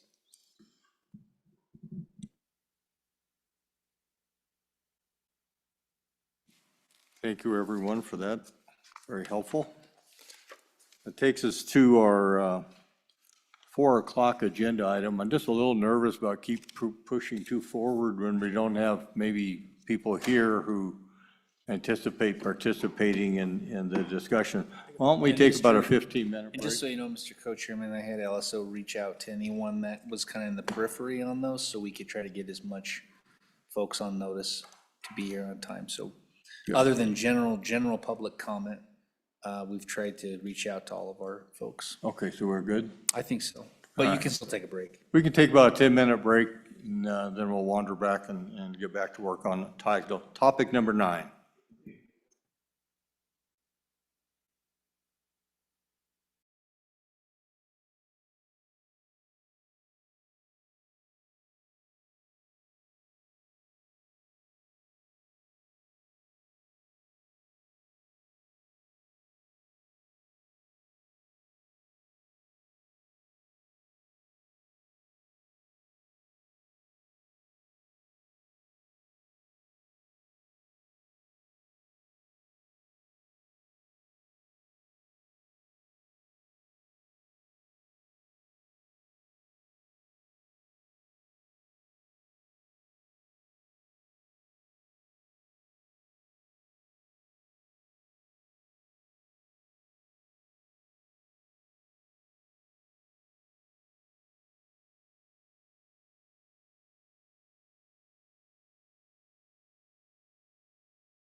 All right, committee, welcome back.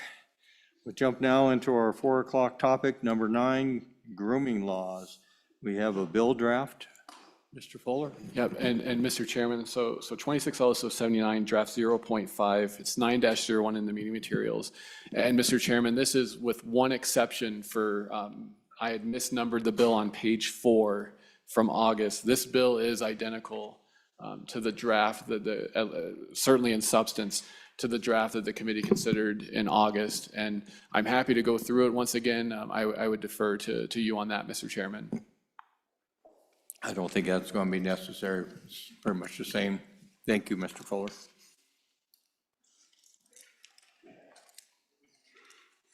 Okay. Do I have anyone in the room wishing to testify on this bill? Please come forward.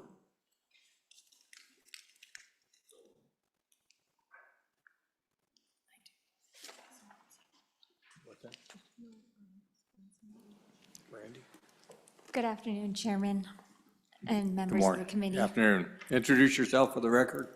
Tell us what you want us to hear. Thank you. My name is Patricia McCoy. I'm a citizen of Laramie County, and I thank you for allowing me the opportunity to speak on this bill.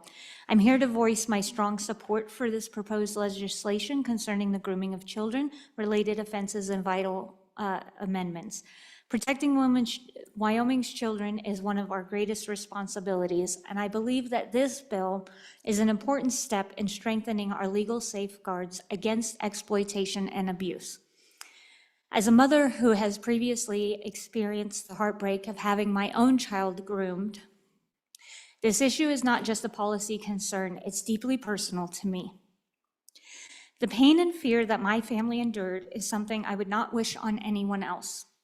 I take this legislation to heart, and I urge you to consider the real families like mine behind these crimes and the urgent need for stronger protection. Grooming is a manipulative process where the offenders establish trust with children and those who care for them, often with the intent to exploit them or harm them. The effects on victims can be profound and very long-lasting. By clarifying and enhancing statutes related to grooming, this bill gives law enforcement and prosecutors the tools they need to identify, intervene, and hold offenders accountable before more serious harm occurs. Let me underscore just a few reasons why this bill and amendments are so important. It provides early intervention. Clearly defining grooming behaviors as criminal offenses will allow authorities to act before the abuse happens. Comprehensive definitions in this bill addresses both in-person and online grooming, reflecting the realities our children face in today's world. Victim-centered approach that this legislation prioritizes the protection and dignity of children so victims are not re-traumatized during the legal proceedings. And it also provides deterrence. A firm and clear penalties will deter offenders and demonstrate Wyoming's commitment to safeguarding our youth. As a member of this community, I feel a collective responsibility to support members that put child safety first. Passing this bill will show that Wyoming is dedicated to proactive prevention, justice for the victims, and the highest standards of protection for our children. I urge you to support this bill and ensure our laws recognize the seriousness of grooming offenses and provide robust safeguards for Wyoming's children. I thank you for considering this important legislation and for your continued dedication to the safety and well-being of our children. And with that, I will stand for any questions.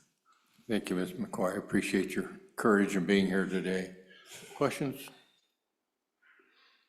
I have one. When we look at this bill and it talks about deliberate acts that establish an emotional connection with a minor through manipulation, trust building, or influence to facilitate acts of sexual conduct, abuse, or exploitation. But we're talking about perhaps intervening before any of that abuse or exploitation actually takes place. How do you, from your experience in your case, were there indicators before the actual grooming came to fruition that would differentiate the trust building that might be made by other well-meaning adults from the trust building for somebody with nefarious intent? Thank you, Chairman Washit. I really appreciate that question. It's a good one. And from my perspective, fighting for my child for 2.5 years, while everyone refused to listen to me, there were plenty of red flags. The people that did this to my daughter were not just teachers. They were speech and debate coaches and a librarian. And they were giving my daughter things that they should not have been, even after I made it clear that as her mother, it was my right to teach those subjects to her and that I did not want her to have access to these things. They then provided her with a new name behind my back, and my daughter started going by this new name. And when I confronted and asked about it, I was told, oh, it's just a nickname because there's 2 students with the same name on the team. I said, okay, but my daughter showed no interest of ever having a nickname before. Why was she the one chosen? There was no clear explanation as to why she was chosen over the other student to change their name. Then she started dressing differently. Then I found a chest binder in her laundry pile when I went to go do her laundry, and my daughter lost 2 growth sizes during puberty because they provided her that behind our back for 6 months before I found it. There were red flags. I went to principals, I went to them directly, I went to the librarian directly, I went to the school board, I went to the superintendent.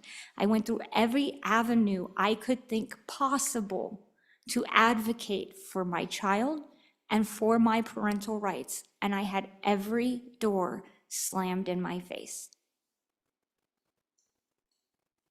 Thank you. Helpful answer. Further questions, Ms. McCoy? Appreciate you. Thank you, ma'am. Chairman. Anyone else wishing to testify on this?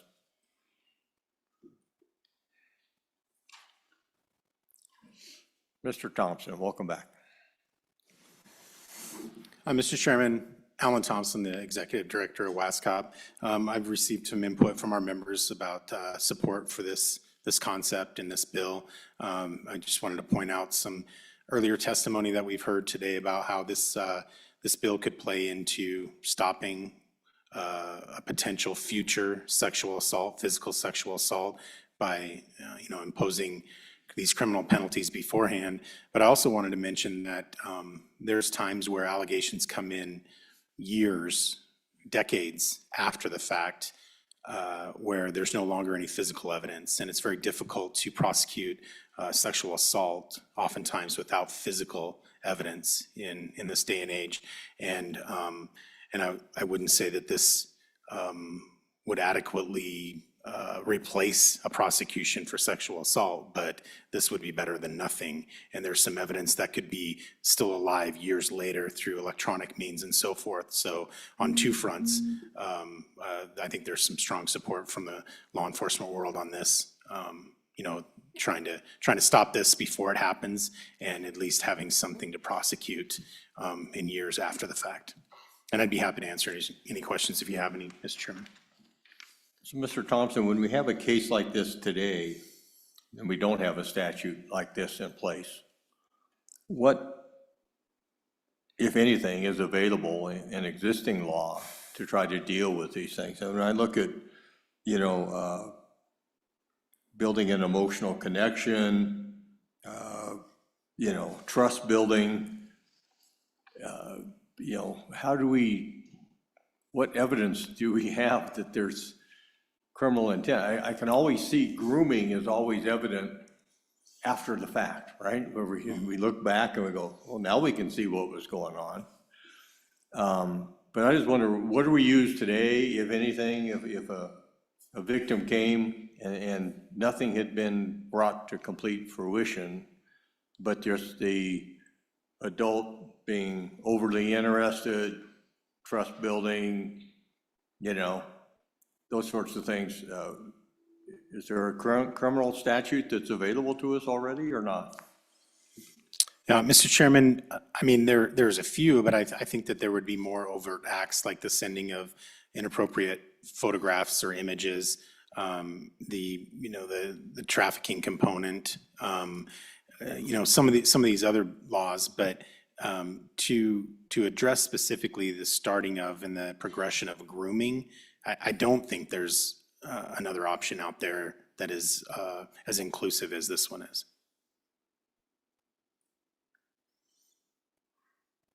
Senator Colton.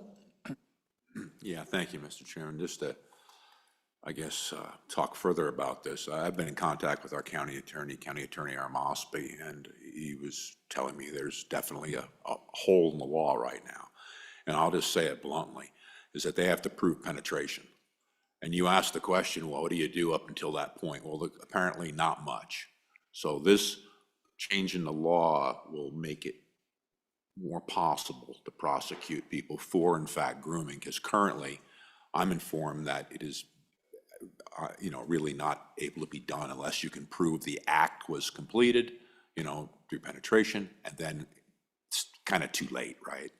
So this goes a ways to help as a preemptive mechanism to give our attorneys and the people to prosecute this issue before it becomes what we had talked about. So my understanding is you have to have another level of the basically the offense or crime in order to prosecute.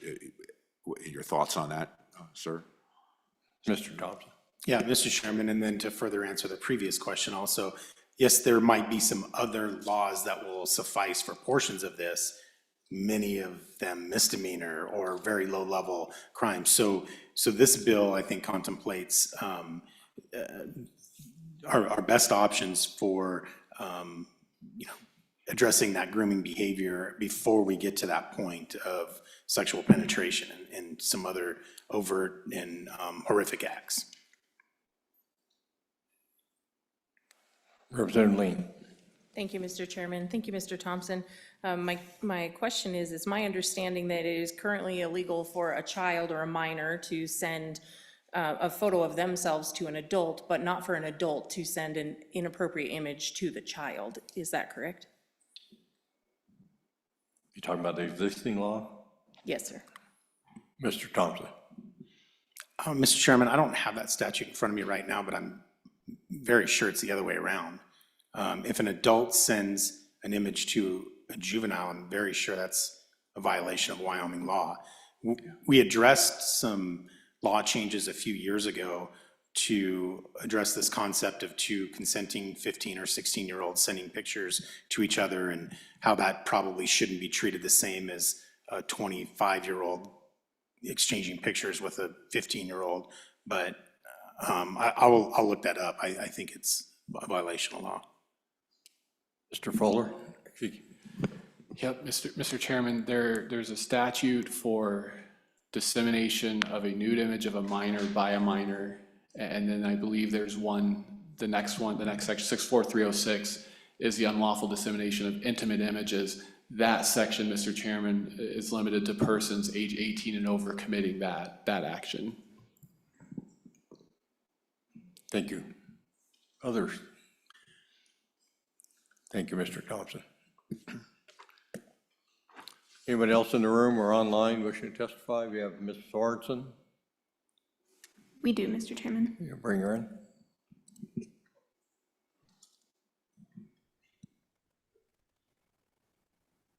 Good afternoon. Introduce yourself to the committee and then tell us what you'd like us to hear.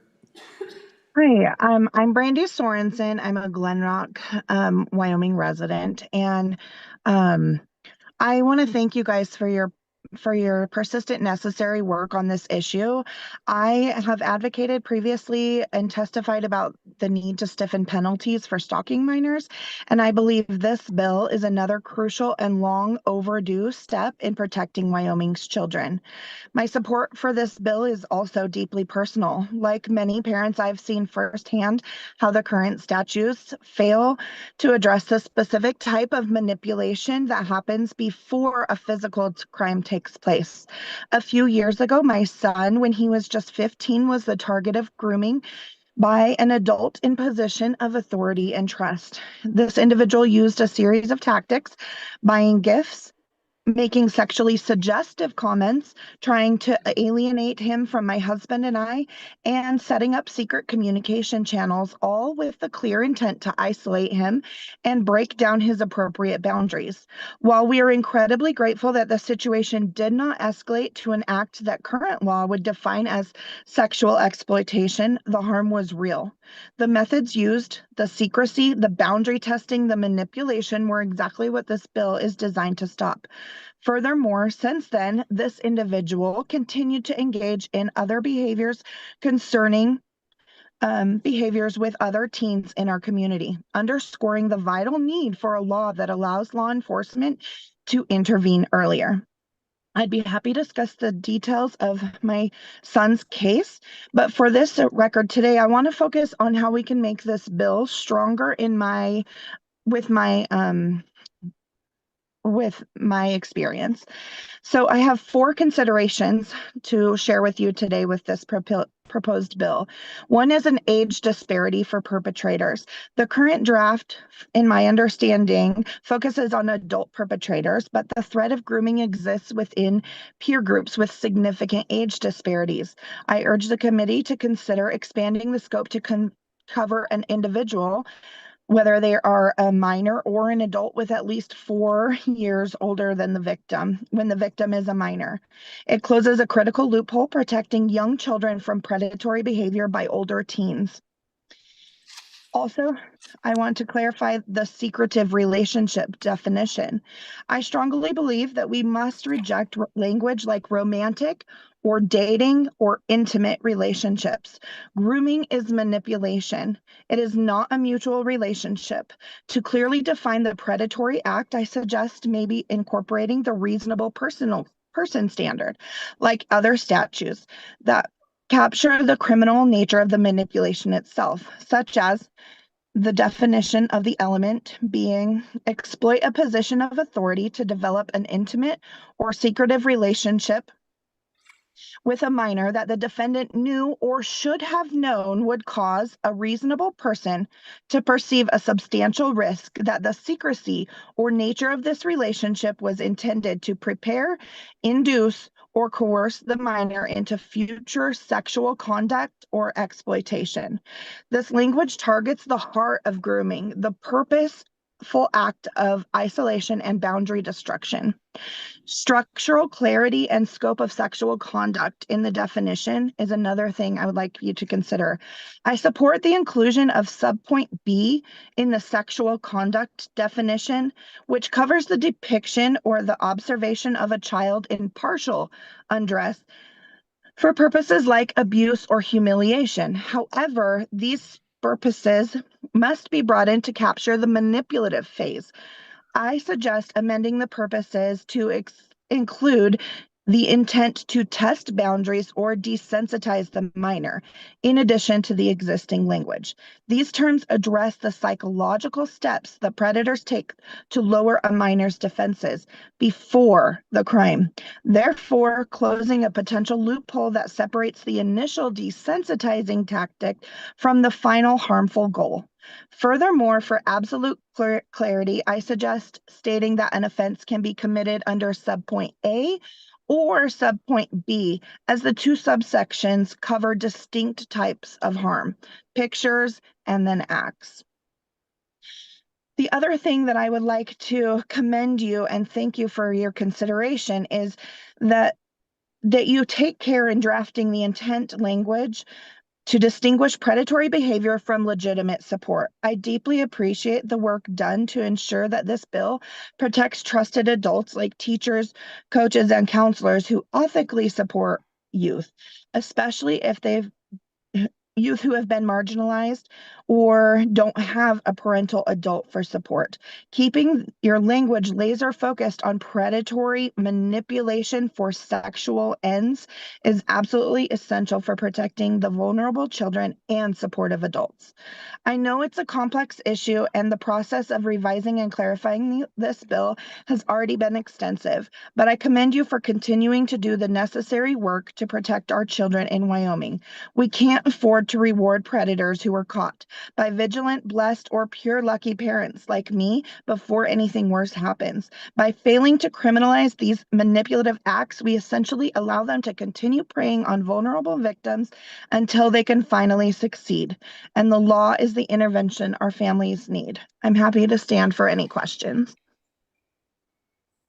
Thank you. Any questions, Ms. Sorensen? Seeing none, appreciate you being here this afternoon. Thank you so much. Thanks. Anyone else wishing to testify on this?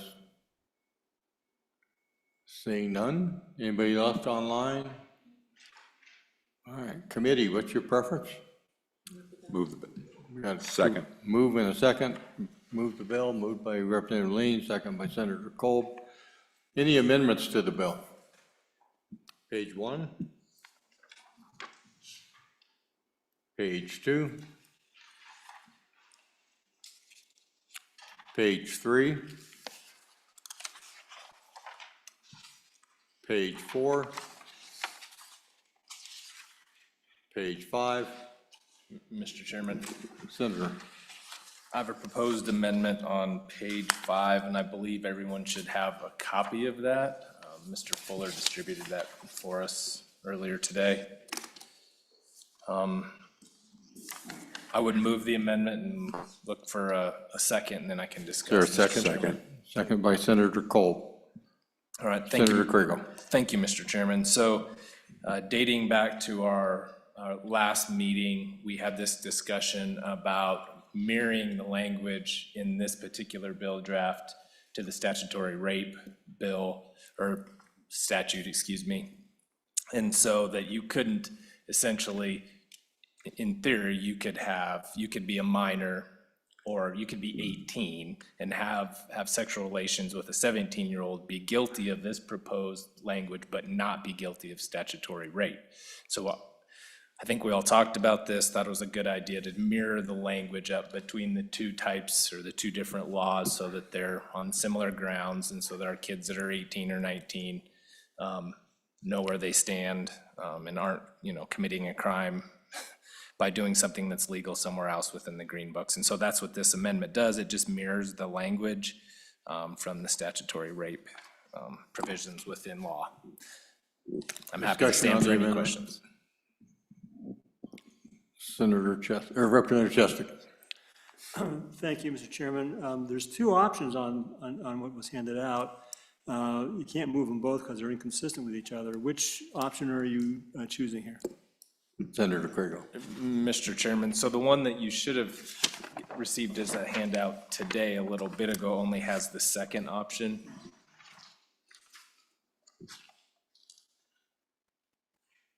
Further discussion on the proposed amendment? Senator, or Representative Chestik. Yes, thank you, Mr. Chairman. I understand the desire to correspond to the other section of the statute, the statutory rape section. I'm just curious about the selection of the 17 years. I guess that's probably what's, excuse me, that's probably what is in the statutory rape section, but a 17-year-old commits this offense, is he handled in the juvenile justice system, or is he tried as an adult? I guess why 17 and not 18? Senator Kriegel. Thank you, Mr. Chairman. It mirrors the language essentially word for word from the statutory rape language within the green books. I mean, you could change that to 18 if you wanted. I don't know if it creates any harm, but what I asked and what we asked for was just to mirror the language so that they were identical. That's what Mr. Fuller and LSO did for us, and I'm thankful for that. Further discussion? None? Question on the amendment. All in favor say aye. Aye. Those opposed, no. That amendment has passed. Further amendments, page 5. Representative Brady.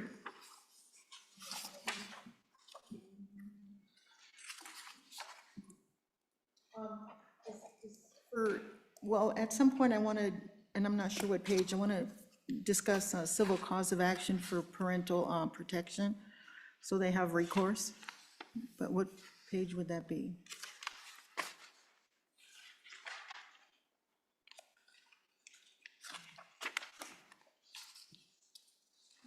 think that'd be a new section. Yeah, because this is all criminal here, so you have to be an entirely new section and change the bill title. May we approach Mr. Fuller? Do you have a motion? Motion for my, What do you want Mr. Fuller to accomplish here?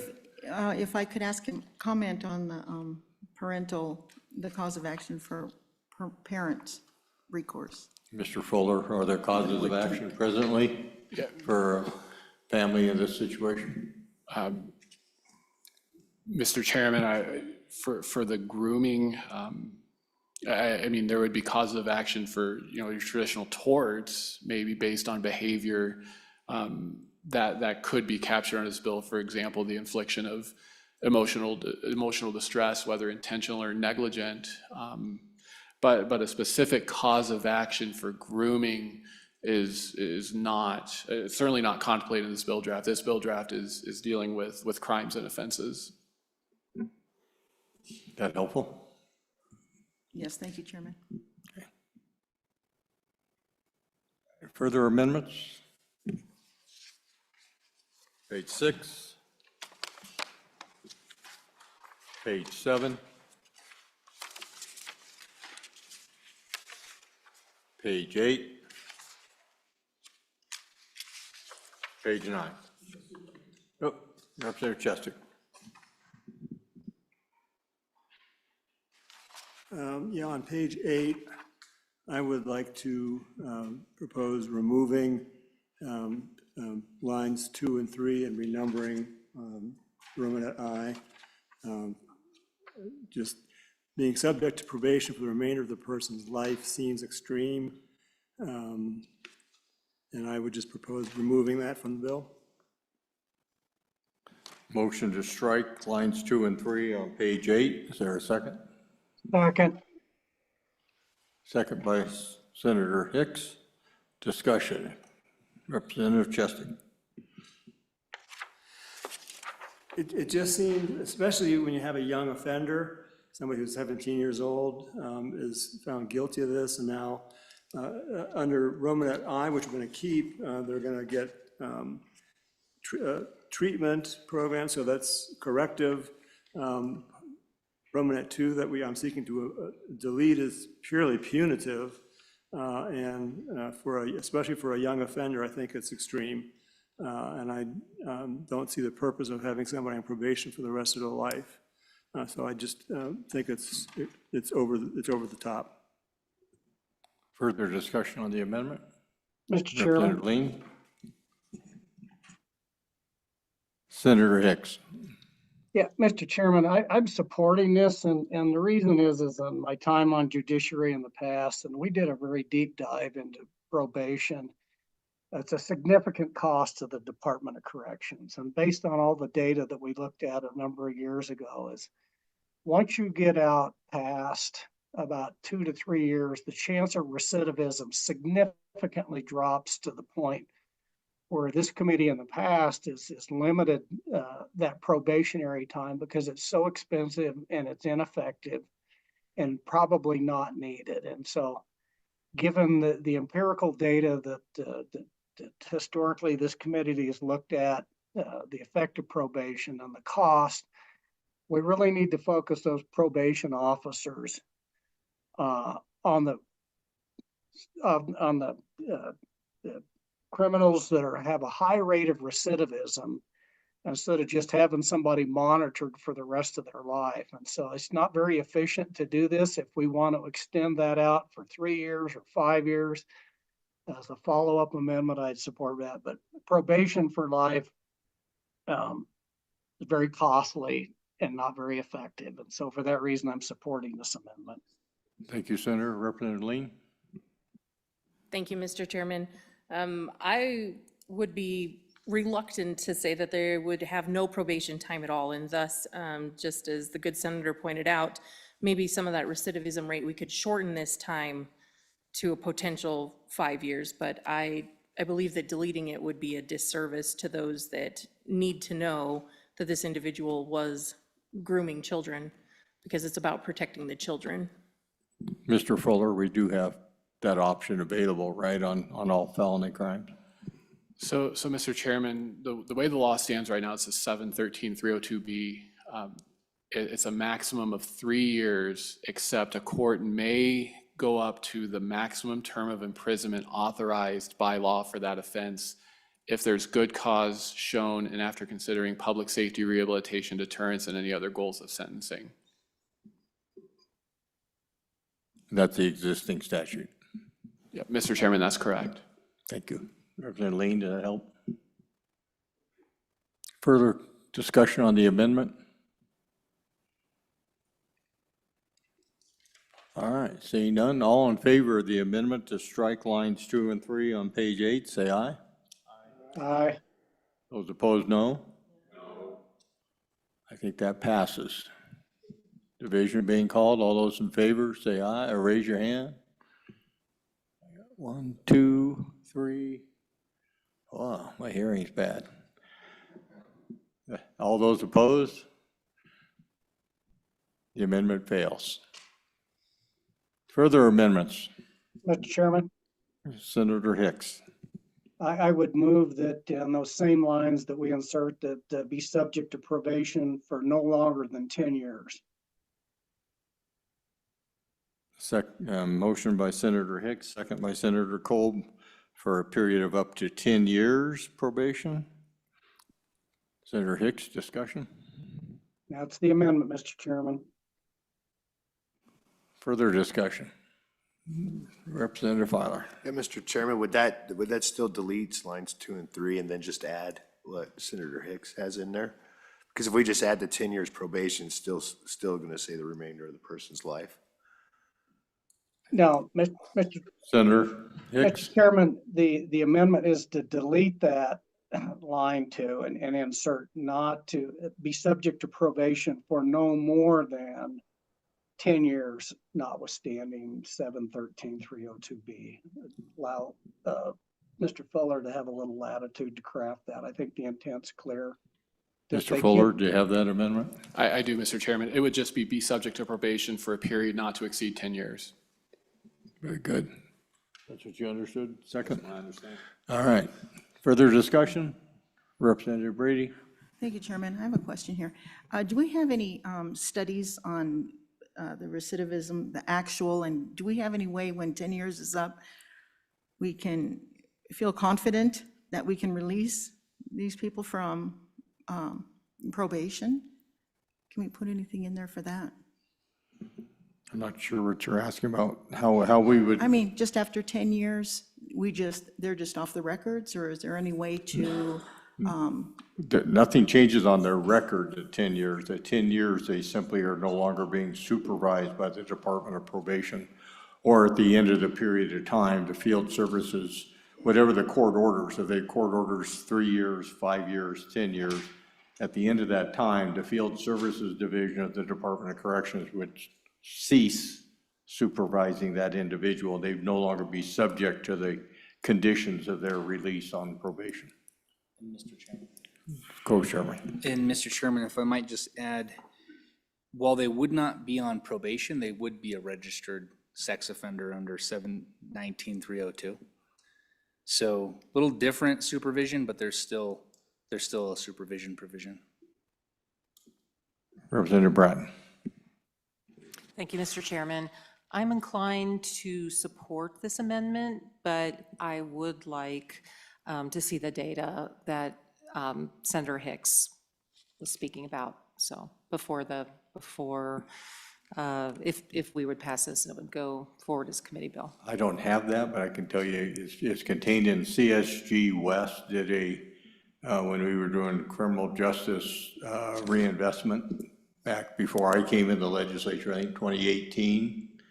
CSG West or CSG did the comparative study, and because it was in 2019 that we set the 3-year standard for probation, that was the most effective years of probation, that if you have too many people on supervision more than 3 years, then you're not adequately supervising people during those first 3 years when they most benefit from being supervised. So that's the source. If you want to I wrote it down. Take a look, all right. Thank you. Further discussion on the amendment? Seeing none, all in favor of Senator Hicks' motion, up to 10 years probation, say aye. Aye. Those opposed, no. I think that carries. That passed. Further amendments, page 8, page 9, page 10. With that, comments on the bill? Senator Cole. Yeah, thank you, Mr. Chairman. Yeah, this is very much needed. I've gotten enough testimony from people that I respect and trust that we have a problem and our prosecutors have a problem in trying to head this off and deal with it before it becomes a larger problem. So it's kind of high time we've addressed this. I'm really pleased that we did. I think it's a good piece of legislation moving forward to improve this problem and to protect the people in the state of Wyoming from this said activity of grooming. And I'll be an aye vote. Thank you, Mr. Chairman. Thank you. Senator Hicks, did you have a comment? Call for the question, Mr. Chairman. Question being called. Clarissa, you want to call the roll on 0079? Senator Crago? Aye. Senator Crum? Senator Hicks? Aye. Senator Kolb? Aye. Representative Brady? Aye. Representative Bratton? Aye. Representative Chestick? Aye. Representative Filer? Aye. Representative Kelly? Aye. Representative Lean? Aye. Representative Singh? Aye. Representative Webb? Aye. Co-Chairman Olson? Aye. Chairman Washit? Aye. Mr. Chairman, we have 13 ayes, 1 excused. Very good. That takes us to our final topic of the day, topic number 10, fentanyl and controlled substances. We have a bill draft. Mr. Fuller?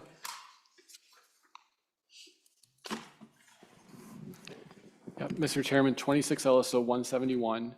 This is working draft 0.4. This is 10-01 in the online meeting materials. This is the bill draft the committee requested after discussion in August and would provide an enhanced penalty for the distribution of fentanyl by an adult to any person who is under age 18. The first change in page 2, lines 9 and 10, this is just a conforming amendment to existing statute to 35.71036A to reference a newly created subsection. And that begins on page 3, line 9. And this provides that any person who is at least age 18 who violates statute by the Controlled Substances Act by distributing fentanyl to a person under age 18 is guilty of a felony, punishable by the fine, which is up to $10,000, a term of imprisonment up to twice that authorized, and the penalty authorized in that reference statute is 10 years, so this would provide a penalty up to 20 years or both. The remainder of the subsection just defines fentanyl to include fentanyl and any sort of isomer or ester ether of fentanyl. And the definition is taken from similar ones that we use to define other analogs of substances in the Controlled Substances Act. The staff comment on page 4 just notes the information I already described. The fine is up to $10,000 and the penalty here would be up to 20 years. With that, Mr. Chairman, I'd be happy to answer any questions. Thank you, Mr. Fuller, for that work. I don't know if you know or not, but carfentanil is another one of those synthetic opioids. Do you know if it qualifies as an isomer of fentanyl? Mr. Chairman, not 100% sure about that. I believe it would, though. And I can try to look that up. That may be a question better suited for the Division of Criminal Investigation. That'd be something we could address in session if we need to, I suppose. All right. Anyone here to testify on 171? Anybody online, Clarissa? Mr. Thompson, we've kept you busy today. Thank you, Mr. Chairman. Alan Thompson, the Executive Director of WASCOP. I haven't received a lot of input from our members on this, but the input has been in support of this concept of making sure that we're addressing fentanyl as the harsh and dangerous drug that we experience it to be on the street. And I'd be happy to answer any questions. Mr. Thompson, it often seems to me that one of the problems with increasing penalties is that if nobody knows that we increase the penalty, we get the gotcha when somebody gets convicted, but we lack the deterrent effect. And I'm just wondering, has it ever been tried, or do you think it might be feasible to advertise in jails when we change laws like this, so that inmates would become aware and they could share the information with one another that, hey, did you know? Thank you, Mr. Chairman. That's a good question, and something with the technology that we do have available in jails now, it's a little bit easier to advertise that. But I would also mention that, whenever we have a law change, the component of law enforcement that works on that community policing, I think does make a strong attempt to educate the public on changes in laws.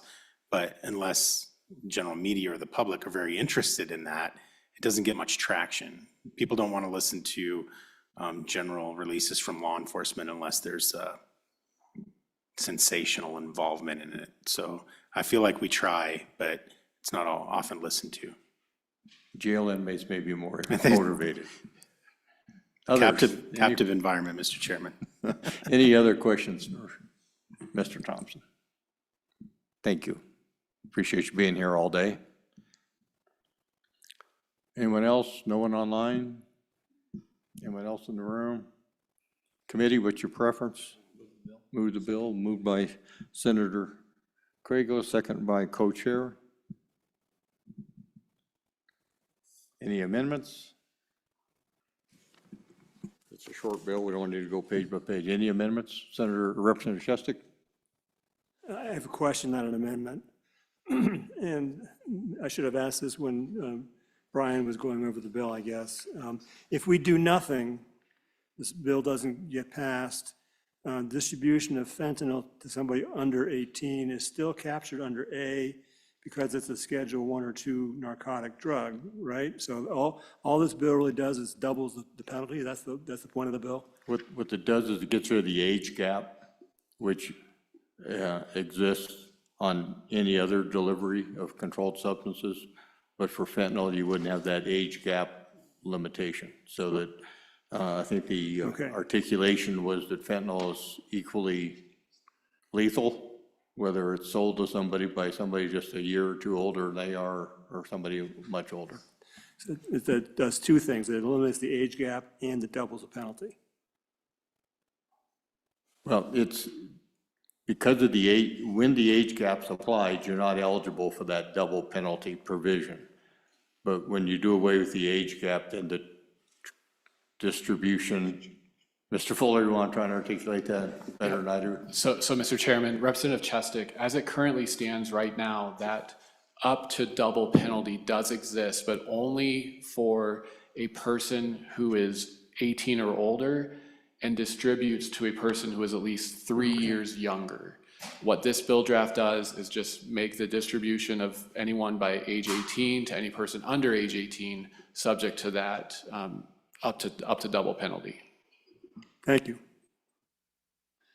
That's what I was meaning to say. Anyone else? Representative Lean? Thank you, Mr. Chairman. I just have a pause for concern. If you take away that 3-year age gap, maybe we could do it. And so particularly where I'm from, they have people that are recruiting minors to sell in the schools to minors.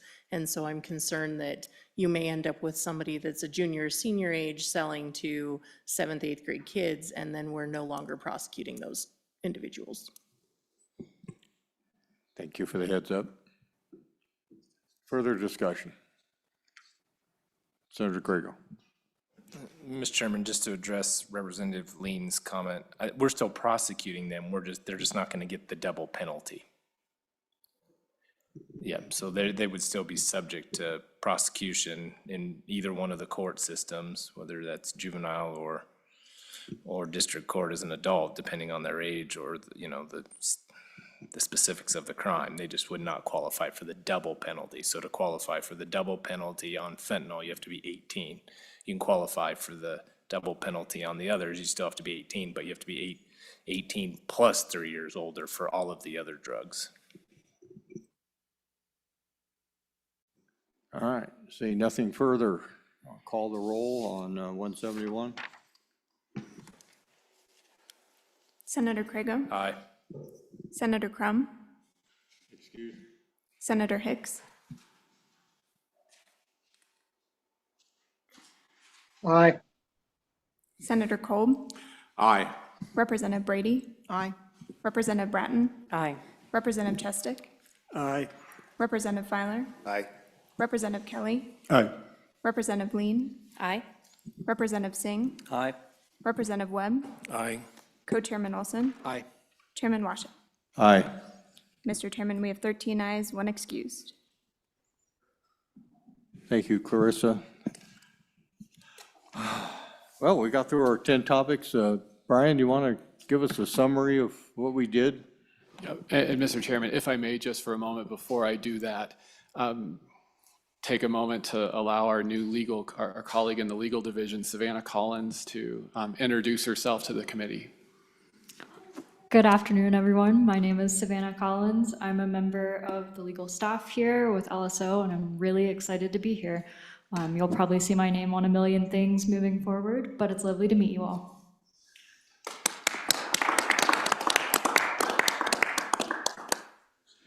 And Mr. Chairman, Ms. Collins did pass the bar. We are just waiting on scores to transfer and paperwork to be completed before she becomes a Wyoming lawyer. Congratulations. Wyoming Law School grad? No, Vermont Law School grad. Vermont. And why are you back in Wyoming? How did you leave Wyoming to go to Vermont Law School? Or did you grow up back in that area? How did you end up back in Wyoming? I came from the South originally from West Virginia, then North Carolina, and I would call it fate and divine providence brought me here. I'll take divine providence. Thank you. Yeah, terrific. Well, we're glad you're here. Mr. Fuller. Yep. So Mr. Chairman, committee actions today. The committee voted to sponsor the following bill drafts: 26 LSO 80, sexually explicit materials in libraries requirements; 26 LSO 82, absconding for criminal purposes; 26 LSO 172, contracts for mentally ill detainees; 26 LSO 79, grooming of children; and 26 LSO 171, fentanyl to minors. The committee tabled 26 LSO 76, mineral interest reversion for non-use. The committee failed to sponsor 26 LSO 75, Department of Family Services review and confidentiality. And then, Mr. Chairman, so that's 5 bills from this meeting. And then from August, the committee had already voted to sponsor 26 LSO 78, stalking of minors, and 26 LSO 81, theft amendments. 7 bills total, Mr. Chairman. And Mr. Chairman, I assume you and Chairman Olson will divide those bills at a later date for introduction. Yes, we will. Mr. Co-Chairman, any parting comments? No, just thank you, committee, for the good work today. We had some easy topics and we had some very difficult ones, and I thought this committee did a really good job wading through the issues, and we've still finished early, but that doesn't mean that we didn't do tremendous work, because we definitely did today, so thank you for that. And committee, I just think for some of you, this is your first interim period, right? And so I hope you've enjoyed it.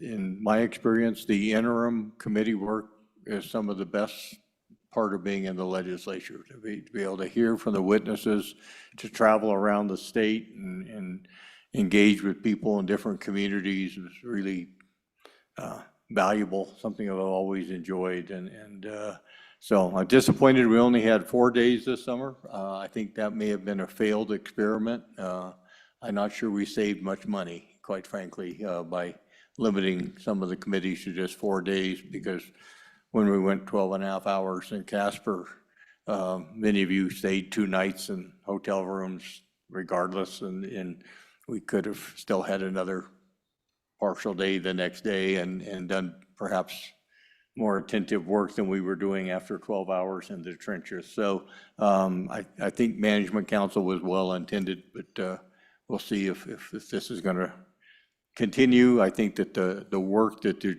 Joint Judiciary Committee is tasked with is important stuff and worthy of a full number of days for interim work. I think it really pays a dividend. So with that, members, please travel safely and have a good trip home. We'll meet again in February for the session. I think I just saw my co-chairman wave if he has something to say here. I hate to hold everyone up, Mr. Chairman. This is the #1 committee. Number one in our hearts. All right. Mr. Fuller, your staff, everyone, thank you so much for your hard work over this interim. And for those of you like Director Shannon and Mr. Thompson back there, who've sat through many of these meetings, Mr. Correnti, who's just here on his own dime just to absorb what we're absorbing. And thank you for your time and effort. And Representative, glad you joined us today as well. And Godspeed going home.